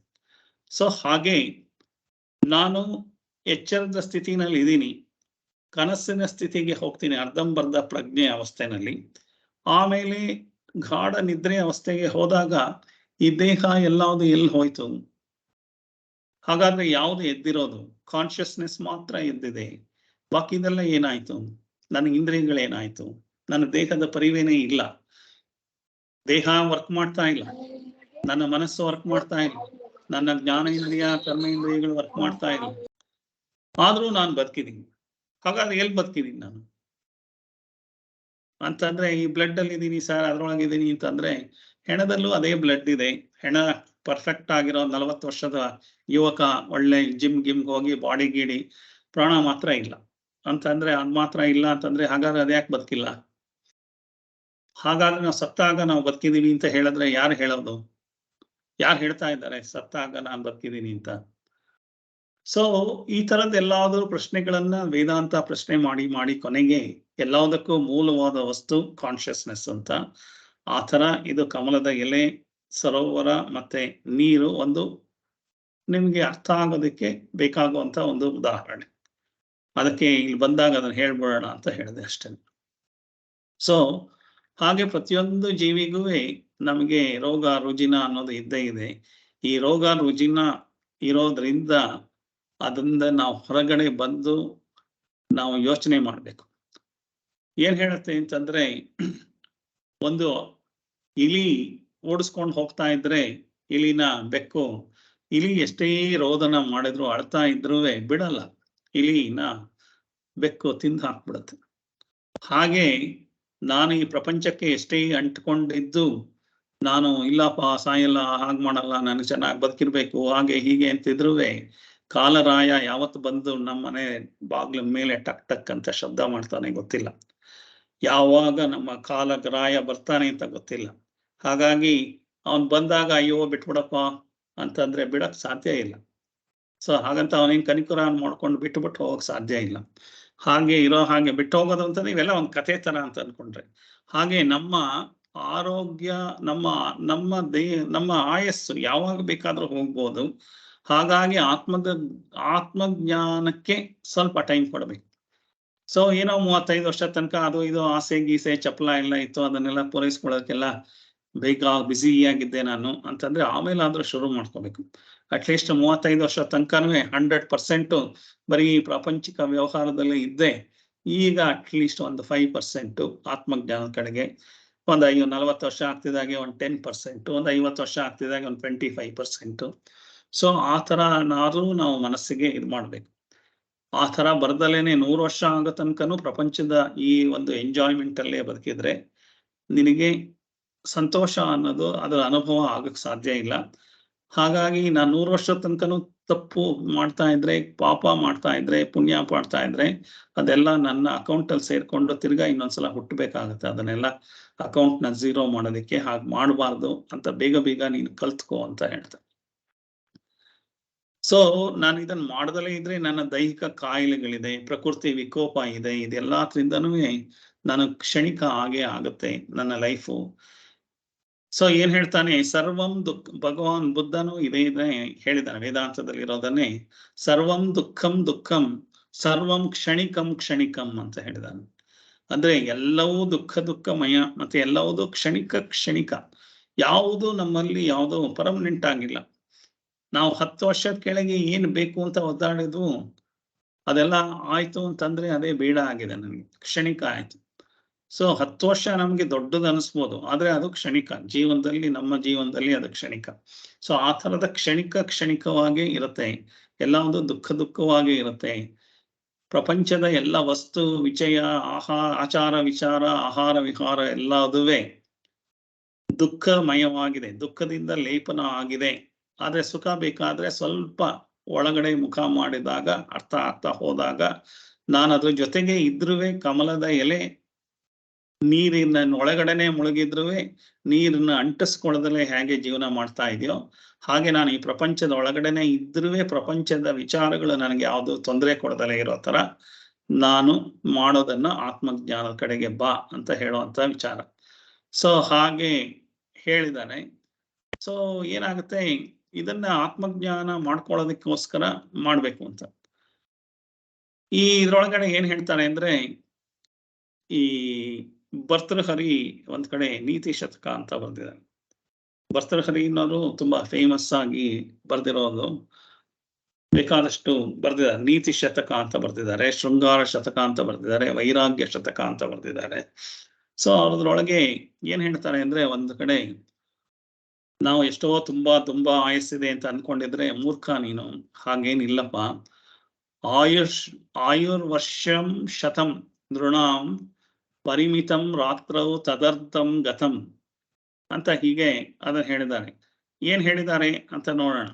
ಅದ್ರ ಶ್ಲೋಕ ಹೇಳೋದಕ್ಕಿಂತ ಶ್ಲೋಕದಲ್ಲಿ ಏನ್ ಹೇಳಿದ್ದಾರೆ ಅಂತ ತಿಳ್ಕೊಂಡ್ರೆ ಗೊತ್ತಾಗುತ್ತೆ. ನಮ್ಗೆ ಗೊತ್ತಿರೋ ಹಾಗೆ ಭರ್ತೃಹರಿ ವೈರಾಗ್ಯ ಶತಕದಲ್ಲಿ ಏನ್ ಹೇಳಿದ್ದಾನೆ ಅಂದ್ರೆ, ಈ ಶ್ಲೋಕ ಹೇಳಿದ್ದಾನೆ. ಅದ್ರೊಳಗೆ 100 ವರ್ಷ ನಮ್ಮ ಲೈಫ್ ಅಂತ ಇದ್ರೆ ಅದ್ರೊಳಗೆ ಹೇಳಿರೋದು ರಾತ್ರಿ ಅಂತಂದ್ರೆ ನಾವು ನಿದ್ದೆ ಮಾಡೋ ಟೈಮ್ ಅಲ್ದಲೇನೆ ಹಗಲೊತ್ತಲ್ಲಿ ಕೂಡ ಎಚ್ಚರದ ಅವಸ್ಥೆನಲ್ಲಿ ಎಲ್ಲೋ ಮನಸ್ಸಿರುತ್ತೆ, ಜ್ಞಾನ ಇಲ್ವೇ ಇಲ್ಲ, ಕಾನ್ಸಂಟ್ರೇಷನ್ ಇಲ್ವೇ ಇಲ್ಲ, ಎಲ್ಲಿದ್ದೀವಿ ಅನ್ನೋದೇ ಗೊತ್ತಿಲ್ಲ. ಆ ತರ ಇದ್ರೆ 50 ವರ್ಷ ಈ ತರನೇ ಕಳೆದೋಗುತ್ತೆ. ಅಂದ್ರೆ 24 ಗಂಟೆನಲ್ಲಿ 8 ಗಂಟೆ ಮಲಗಿದ್ರೆ ಮಧ್ಯಾಹ್ನದ ಹೊತ್ತು ಕಟ್ಸೋದು, ನಿದ್ದೆ ಮಾಡೋದು, ಅದು ಇದು ಎಲ್ಲ ಲೆಕ್ಕ ಹಾಕಿದ್ರೆ 50 ವರ್ಷ ಈ ರಾತ್ರಿನಲ್ಲಿ ನಿದ್ದೆನಲ್ಲಿ ಕಳೆದ್ಬಿಡ್ತೀವಿ ಯಾರೋ. ಸೊ 50 ವರ್ಷ ನಾವು ನಿದ್ದೆನಲ್ಲಿ ಕಳೆದು ಹೋಗುತ್ತೆ. ನಿದ್ದೆ ಅಂತಂದ್ರೆ ಎಚ್ಚರ ಅವಸ್ಥೆ ಅಂತಂದ್ರೆ ನಾವು ಎದ್ದಿದ್ದೀವಿ ಅಂತ ಅನ್ಕೊಳ್ಳೋದೇ ಎಚ್ಚರ ಅವಸ್ಥೆ ಅಲ್ಲ. ನಮ್ಮ ಪ್ರಜ್ಞೆ ಇದ್ದಾಗ ಮಾತ್ರ ನಾವು ಬದುಕ್ತಾ ಇದೀವಿ, ಇಲ್ಲದೆ ಹೋದ್ರೆ ಏನೋ ಬದುಕ್ತಾ ಇದೀವಿ, ಇಲ್ಲ ಆಬ್ಸೆಂಟ್ ಆಗಿ ಬದುಕ್ತಾ ಇದೀವಿ. ಅದಲ್ಲ, 50 ವರ್ಷ ಹಾಗೆ ಹೊಟ್ಟೋಗುತ್ತೆ. ಇನ್ನು ಉಳಿದಿರೋದ್ರೊಳಗೆ ಒಂದು 12 ವರ್ಷ ತನಕನೂ ಏನು ಅಂತಂದ್ರೆ, ಇನ್ನು ಮಗು ಲಾಲನೆ ಪಾಲನೆ, ಯಾರೋ ಊಟ ಹಾಕೋದು, ಯಾರೋ ಹೇಳ್ದ ಕೇಳ್ಕೊಂಡು ಏನೋ ಮಾಡ್ಕೊಂಡು ನನ್ನ ಸ್ವಂತವಾದ ಏನು ವಿಚಾರನೂ ಇಲ್ಲ, ಹಾಗೆ ಅದ್ರೊಳಗೆ ಕಳೆದೋಗುತ್ತೆ ಒಂದು 12 ವರ್ಷ.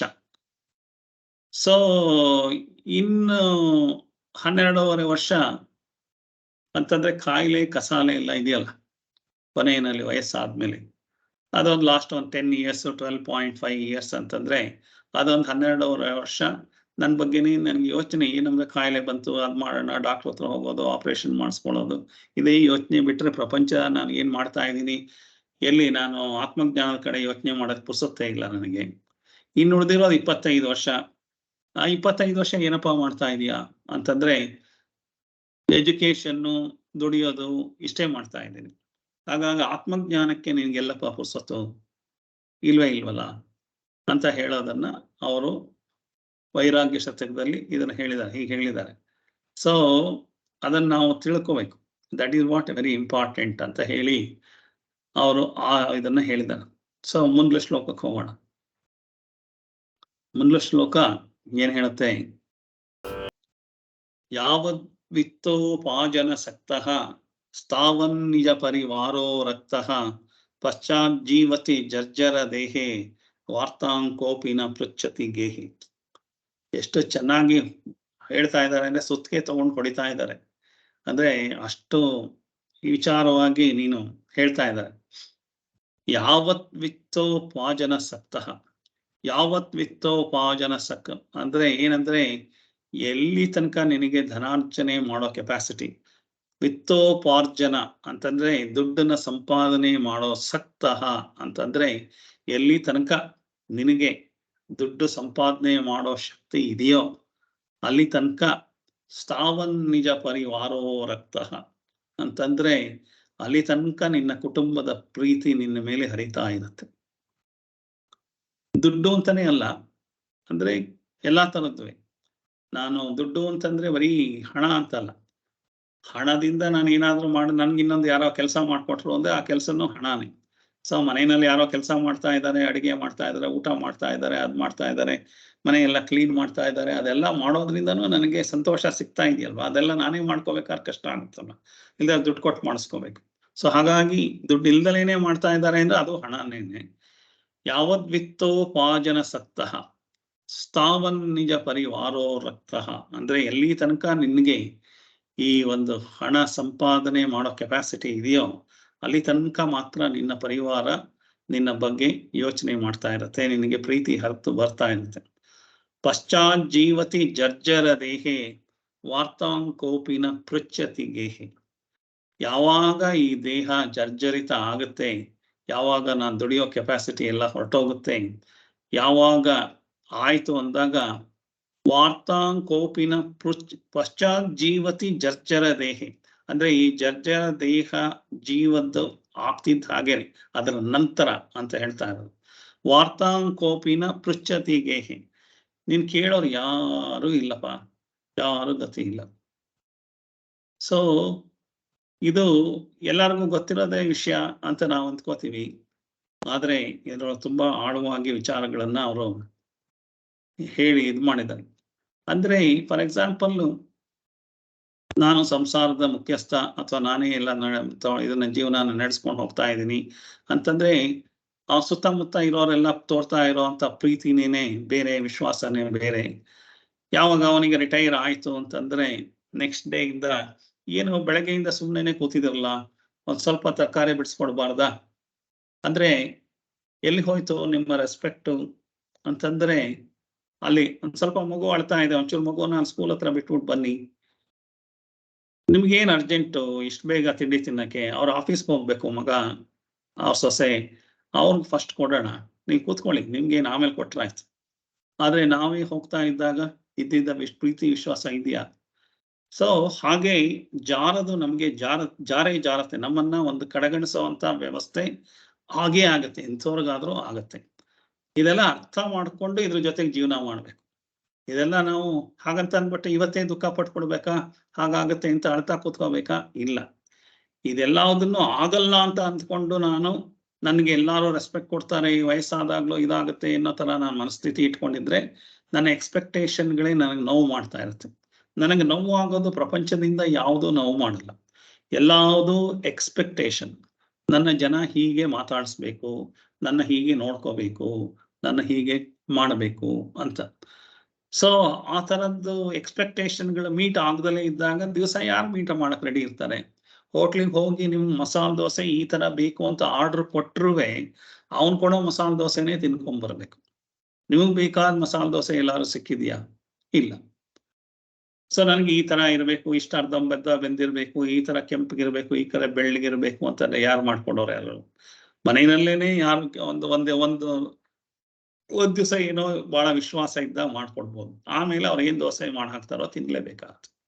ಹಾಗೆ ನಾನು ಹೊರಗಡೆ ಎಕ್ಸ್ಪೆಕ್ಟೇಷನ್ ಇಟ್ಕೊಂಡ್ರೆ ಅದು ಯಾವುದು ನನ್ನ ಎಕ್ಸ್ಪೆಕ್ಟೇಷನ್ ಯಾವುದು ಫುಲ್ಫಿಲ್ ಆಗಕ್ ಸಾಧ್ಯ ಇಲ್ಲ.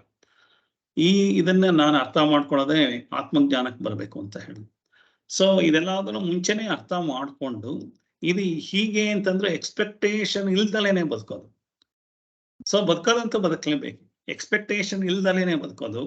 ಚಾಯ್ಸ್ಗಳನ್ನ ಕಡಿಮೆ ಮಾಡ್ಕೊಂಡು ಬದುಕೋದು. ತುಂಬಾ ಚಾಯ್ಸ್ಗಳು ಜಾಸ್ತಿ ಇಟ್ಕೊಂಡಾಗ ಚಾಯ್ಸ್ಗಳು ಈಡೇರದಲ್ಲೇ ಇದ್ದಾಗ ನೋವಾಗುತ್ತೆ. ನಮಗೆ ನೋವಾಗ್ತಾ ಇರೋದು ಹೊರಗಡೆಯಿಂದ ನಿಮ್ಗೆ ಯಾವ್ದಾದ್ರು ನೋವು ಮಾಡ್ತಾ ಇದ್ದಾರ? ಇಲ್ಲ. ನೀವು ಎಕ್ಸ್ಪೆಕ್ಟೇಷನ್ ಜಾಸ್ತಿ ಇಟ್ಕೊಂಡಿದ್ದೀರಾ, ಆ ಜಾಸ್ತಿ ಎಕ್ಸ್ಪೆಕ್ಟೇಷನ್ ಫುಲ್ಫಿಲ್ ಆಗ್ತಾ ಇಲ್ಲ. ಆ ಹೊರಗಡೆಯಿಂದ ಇರೋರು ಜನ ಫುಲ್ಫಿಲ್ ಮಾಡಬೇಕು ಅನ್ನೋದು ಯಾವ ಇದು? ನೀವೇನು ನೀವ್ ಯಾರು ಹೊರಗಡೆಯಿಂದ ಫುಲ್ಫಿಲ್ ಮಾಡ್ಬೇಕಾದ್ರೆ? ನನಗೇನೋ ಗ್ರೇಟ್ ಅಂತ ಅಂದ್ಕೊಂಡ್ಬಿಟ್ರೆ ನನಗೇನು ಗ್ರೇಟು? ಸೊ ಆ ತರ ಆದಾಗ ನನಗೆ ಹೊರಗಡೆಯಿಂದ ಎಕ್ಸ್ಪೆಕ್ಟೇಷನ್ನು, ನಾನೇ ಇಟ್ಕೊಂಡಿರೋ ಎಕ್ಸ್ಪೆಕ್ಟೇಷನ್ನು ಅದು ನಡೆದಲೇ ಹೋದಾಗ ನೋವು ಆಗ್ತಾ ಇರೋದು ನನಗೇನೆ. ಸೊ ಹಾಗಾಗಿ ಈ ನನ್ನ ಎಕ್ಸ್ಪೆಕ್ಟೇಷನ್ ರಿಪೇರಿ ಮಾಡ್ಕೊಳ್ಳೋದು ಏನಿದೆ ಅದು ಆತ್ಮಜ್ಞಾನಕ್ಕೆ ಬಂದಾಗ, ವಿವೇಕ ಬಂದಾಗ ಗೊತ್ತಾಗುವಂಥದ್ದು. ಸೊ ಅದಲ್ದಲೇನೆ ಡಿಪೆಂಡೆನ್ಸಿನೂ ಜಾಸ್ತಿ ಮಾಡ್ಕೊಂಡಿರ್ತೀನಿ.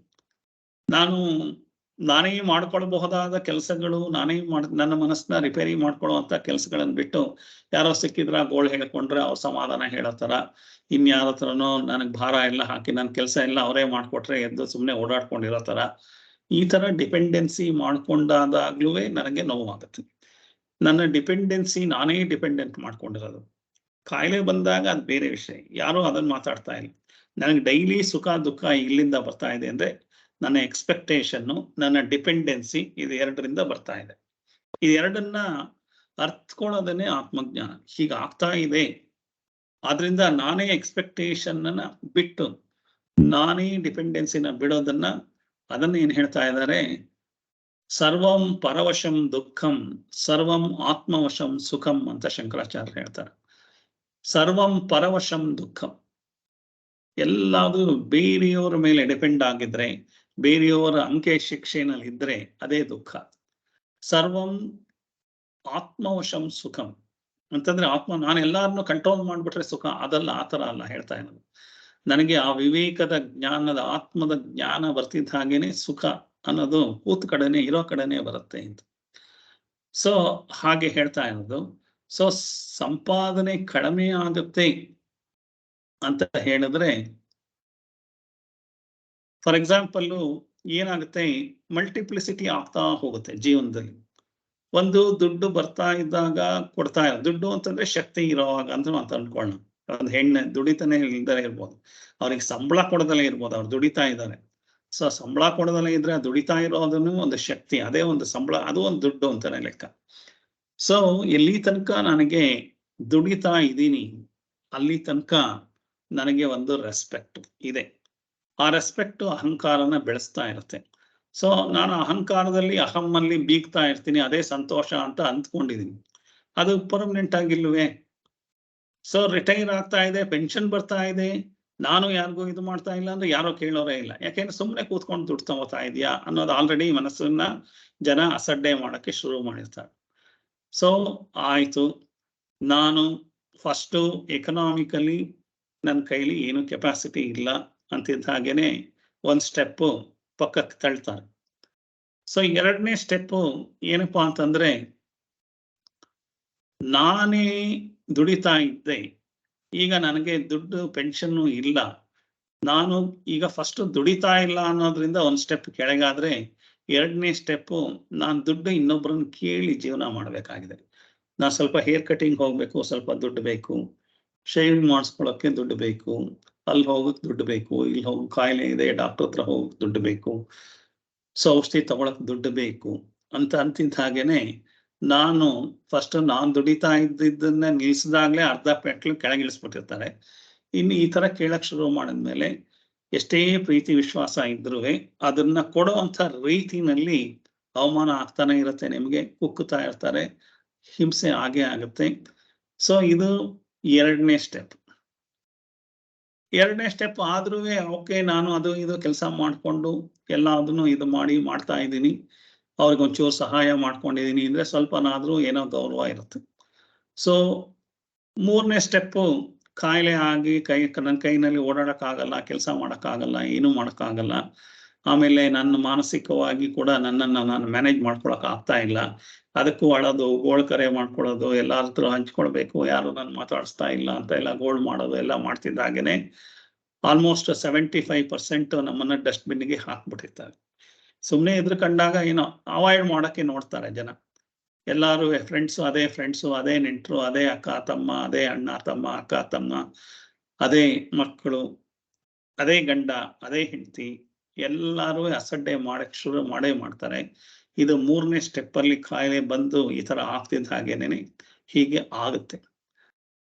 ಸೊ ಎರಡೂ ಆಗ್ಬಿಟ್ರೆ ಫೈನಾನ್ಷಿಯಲಿನೂ ನಾನು ಡಿಪೆಂಡೆಂಟ್, ಫಿಸಿಕಲಿನೂ ಡಿಪೆಂಡೆಂಟ್ ಅಂತಂದ್ರೆ ಯಾರನ್ನೋ ಕರೆದ್ಬಿಟ್ಟು ನೋಡ್ಕೊಳಪ್ಪ ಇವ್ರನ್ನ, ನೋಡ್ರಿ ಅದೇನೋ ಕೇಳ್ತಾ ಇದಾರೆ ಒಂಚೂರು ಏನೋ ಅದೇನೋ ಕೊಟ್ಟು ಕಳಿಸ್ರಿ ಅಂತ.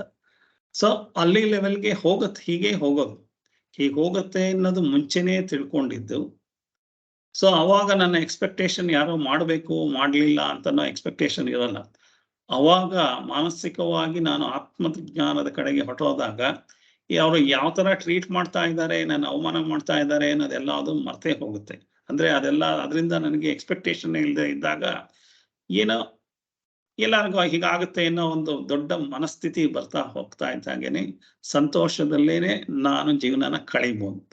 ಸೊ ಇದಕ್ಕೆ ಏನ್ ಹೇಳುತ್ತೆ ಅಂತಂದ್ರೆ, ಇದು ಅಷ್ಟು ಸುಲಭವಾಗಿ ನಾವು ಏನೋ ನಾನು ಹೇಳ್ಬಿಟ್ಟಿದೀನಿ ಅಂತ ಅಲ್ಲ, ನಾನು ಹೇಳ್ತಾ ಇರೋವಂಥದ್ದಲ್ಲ ಇದು ಬೃಹದಾರಣ್ಯಕ ಉಪನಿಷತ್ ಅಂತ ಒಂದಿದೆ. ಅಲ್ಲಿ ಈ ತರ ವಿಚಾರಗಳನ್ನ ತುಂಬಾ ಯೋಚನೆ ಮಾಡಿ ತುಂಬಾ ಕಷ್ಟಪಟ್ಟು ಇದನ್ನೆಲ್ಲ ಅದನ್ನು ಬರ್ದಿದ್ದಾರೆ. ಅಂದ್ರೆ ಬರ್ದಿರೋದು ಅಂತಂದ್ರೆ ಇದು ಉಪನಿಷತ್ತುಗಳು 30 ಅಲ್ಲ 40 ಅಲ್ಲ ಎಷ್ಟೋ 1000 ವರ್ಷಗಳ ಹಿಂದೆ ಅದೆಲ್ಲ ಅದು ನಡೆದಿರೋಂಥ ಆತ್ಮಜ್ಞಾನದ ಸಮುದ್ರ ಮಂಥನ ಮಾಡಿರೋಂಥದ್ದು ಆತ್ಮಜ್ಞಾನ. ಬೃಹದಾರಣ್ಯಕೋಪನಿಷತ್ತಲ್ಲಿ ಒಬ್ರು ಯಾಜ್ಞವಲ್ಕ್ಯ ಋಷಿ ಅಂತ ಬರ್ತಾರೆ, ಅವ್ರ ಹೆಂಡತಿ ಮೈತ್ರೇಯಿ.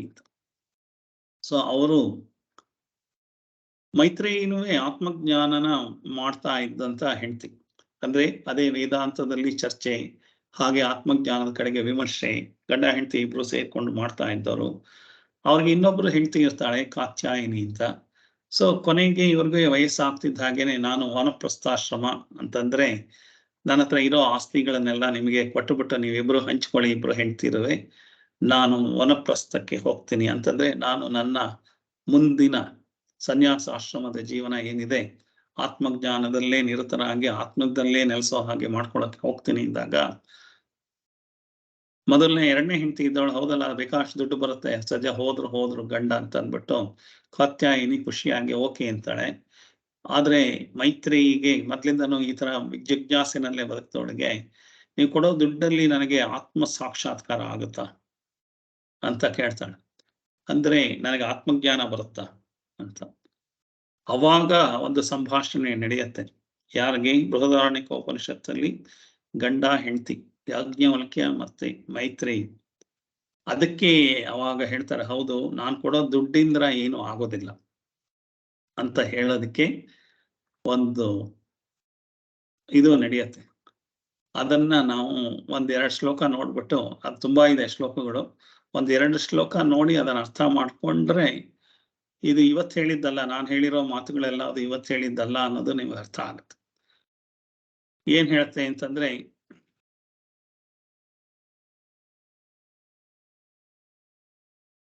ನವಾರಿ ಪ್ರತ್ಯುಃ ಕಾಮಾಯ ಪತಿ ಪ್ರಿಯೋ ಭವತಿ, ಆತ್ಮನಸ್ತು ಕಾಮಾಯ ಪತಿ ಪ್ರಿಯೋ ಭವತಿ. ನವಾರೇ ಜಾಯಾಯೈ ಕಾಮಾಯ ಜಾಯಾ ಪ್ರಿಯಾ ಭವತಿ, ಆತ್ಮನಸ್ತು ಕಾಮಾಯ ಜಾಯಾ ಪ್ರಿಯಾ ಭವತಿ. ಇದು ಒಂದು ಸೆಟ್ ಆಫ್ ಶ್ಲೋಕ. ಸೊ ಅದೇ ತರ ನವಾರೇ ಪುತ್ರಾನಾಂ ಪುತ್ರಂ ಪ್ರಿಯಾ ಭವತಿ, ಆತ್ಮನಸ್ತು ಕಾಮಾಯ ಪುತ್ರಾಹ ಪ್ರಿಯಂ ಭವತಿ. ನವಾರೇ ವಿತ್ತಸ್ಯ ಕಾಮಾಯ ವಿತ್ತಂ ಪ್ರಿಯಂ ಭವತಿ, ಸೊ ಆತ್ಮನಸ್ತು ಕಾಮಾಯ ವಿತ್ತಂ ಪ್ರಿಯಂ ಭವಂತಿ. ಸೊ ಅದೇ ತರ ಬೇಕಾದಷ್ಟನ್ನು ಹೇಳಿದ. ನವಾರೇ ಬ್ರಹ್ಮಣ ಕಾಮಾಯ ಬ್ರಹ್ಮಂ ಪ್ರಿಯಂ ಭವತಿ, ಭವ ಆತ್ಮನಸ್ತು ಕಾಮಾಯ ಬ್ರಹ್ಮಂ ಪ್ರಿಯಂ ಭವತಿ. ಸೊ ಈ ತರ ಬೇಕಾದಷ್ಟು ಶ್ಲೋಕಗಳಲ್ಲಿ ಹೇಳ್ಕೊಂಡು ಹೋಗಿದೆ. ಅದರಲ್ಲಿ ನಾವು ಅಟ್ಲೀಸ್ಟ್ ಒಂದೆರಡು ಶ್ಲೋಕ ಅದರಲ್ಲಿ ಏನು ಹೇಳಿದ್ದಾರೆ ಅಂತಂದ್ರೆ ಅದೇ ತರ ಬೇರೆ ಎಲ್ಲಾ ವಿಚಾರಗಳು ಇದೆ. ಸೊ ಏನ್ ಹೇಳ್ತಾರೆ, ನವಾರಿ ಫಸ್ಟ್ ಒಂದು ಶ್ಲೋಕ, ಅದನ್ನ ಶ್ಲೋಕ ಎಲ್ಲೋ ಬರ್ಕೊಂಡಿದ್ನಲ್ಲ, ನವಾರಿ ಪತ್ಯುಃ ಕಾಮಾಯ ಪತಿ ಪ್ರಿಯೋ ಭವತಿ, ಆತ್ಮನಸ್ತು ಕಾಮಾಯ ಪತಿ ಪ್ರಿಯೋ ಭವತಿ. ಇದು ಒಂದು. ಎರಡು ಶ್ಲೋಕನ ನಾವು ನೋಡೋಣ, ಯಾಕೆಂದ್ರೆ ತುಂಬಾ ನೋಡೋದಕ್ಕೆ ಫುಲ್ ಒಂದು 1 hour 2 hours ಎಷ್ಟು ಬೇಕಾದ್ರೆ ಹೇಳ್ಬೋದು. ಇದು ನವಾರೇ ಪತ್ಯುಃ ಕಾಮಾಯ ಪತಿ ಪ್ರಿಯೋ ಭವತಿ, ಆತ್ಮನಸ್ತು ಕಾಮಾಯ ಪತಿ ಪ್ರಿಯೋ ಭವತಿ. ನವಾರೇ ಜಾಯಾಯೈ ಕಾಮಾಯ ಜಾಯಾ ಪ್ರಿಯಾ ಭವತಿ, ಆತ್ಮನಸ್ತು ಕಾಮಾಯ ಜಾಯಾ ಪ್ರಿಯಾ ಭವಂತಿ. So this is what the ಶ್ಲೋಕ. ಏನ್ ಹೇಳುತ್ತೆ ಅಂತಂದ್ರೆ,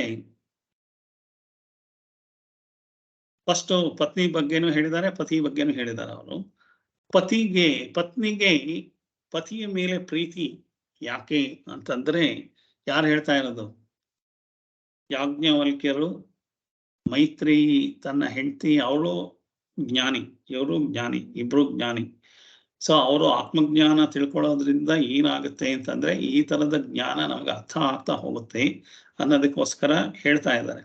ಏನಂತಂದ್ರೆ, ಪತ್ನಿಗೆ ಪತಿ ಮೇಲೆ ಪ್ರೀತಿ ಯಾಕೆ ಅಂತಂದ್ರೆ,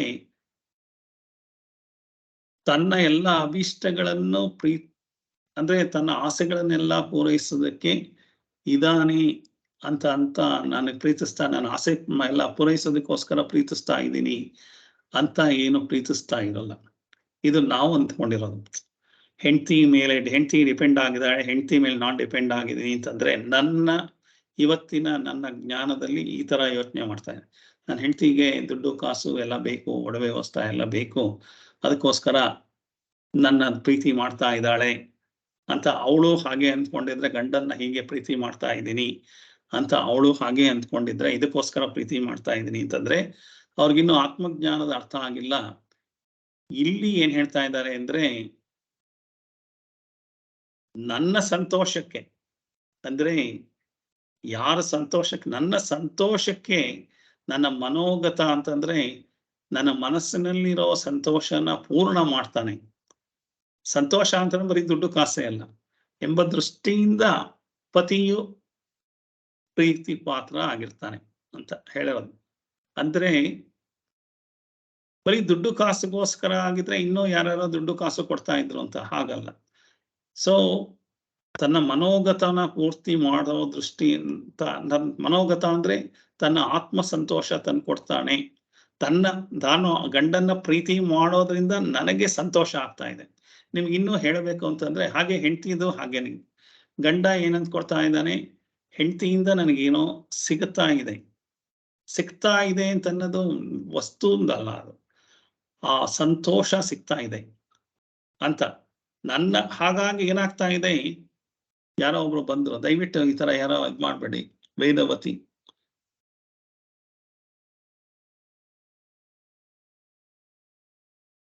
ನಂದು ಎಲ್ಲ ಆಫ್ ಆಗ್ತಾ ಇದೆಯಮ್ಮ ನಿಮ್ಗೆ ಮಾಡ್ತಾ ಇದ್ರೆ. ವೇದವತಿ BN, ಯಾಕೆ ಆಫ್ ಆನ್ ಮಾಡ್ತಾ ಇದ್ದೀರಾ ದಯವಿಟ್ಟು?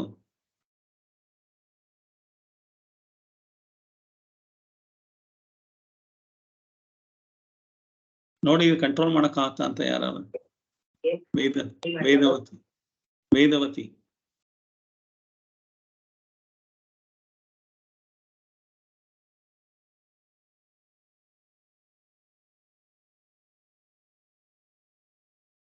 ಸೊ ನನ್ನ ಆತ್ಮ ಸಂತೋಷಕ್ಕೋಸ್ಕರ ನಾನು ಗಂಡನ್ನ ಪ್ರೀತಿಸ್ತಾ ಇದ್ದೀನಿ. ನನಗೆ ಆತ್ಮ ಸಂತೋಷ ಸಿಗ್ತಾ ಇಲ್ಲ ಅಂತಂದ್ರೆ ಗಂಡ ಬೇಕಿಲ್ಲ ಅಥವಾ ಹೆಂಡತಿ ಬೇಕಿಲ್ಲ. ನನಗೆ ಸಂತೋಷ ಸಿಗ್ತಾ ಇದೆ, ಹಾಗಾಗಿ ಏನಾಗ್ತಾ ಇದೆ, ನಾನು ಗಂಡನ್ ಪ್ರೀತಿ ಮಾಡ್ತಾ ಇದ್ದೀನಿ, ಹೆಂಡತಿನ ಪ್ರೀತಿ ಮಾಡ್ತಾ ಇದ್ದೀನಿ ಅಂತ ಹೇಳ್ತಾ ಇದ್ರೆ ಅದು ಸುಳ್ಳು ಅಂತ ಹೇಳುತ್ತೆ. ಏನಂತಂದ್ರೆ ಈ ತರ ಇವರು ಎಷ್ಟು ಇದೇ ತರ ಬೇಕಾದಷ್ಟು ವಿಷಯಗಳನ್ನು ಹೇಳ್ಕೊಂಡು ಹೋಗಿದ್ದಾರೆ. ಅಟ್ಲೀಸ್ಟ್ ಒಂದನ್ನು ಹೇಳ್ತಾ ಇದ್ದೀನಿ ನಾನು. ಸೊ ನಾನು ಗಂಡನ್ನ ಪ್ರೀತಿ ಮಾಡ್ತಾ ಇದ್ದೀನಿ, ಹೆಂಡತಿನ ಪ್ರೀತಿ ಮಾಡ್ತಾ ಇದ್ದೀನಿ ಅಂತ ಹೇಳಿದ್ರೆ ಸುಳ್ಳು. ನನ್ನ ಮನಸ್ಸಂತೋಷಕ್ಕೋಸ್ಕರ ಗಂಡನ ಪ್ರೀತಿ ಮಾಡ್ತಾ ಇದ್ದೀನಿ. ಸೊ ನನ್ನ ಮನಸ್ಸಂತೋಷ ಏನಂತಾರೆ, ಹೀಗೆ ಮಾಡೋದ್ರಿಂದ ನನಗೆ ಮನಸ್ಸಂತೋಷ ಆಗತ್ತೆ ಅಂತ.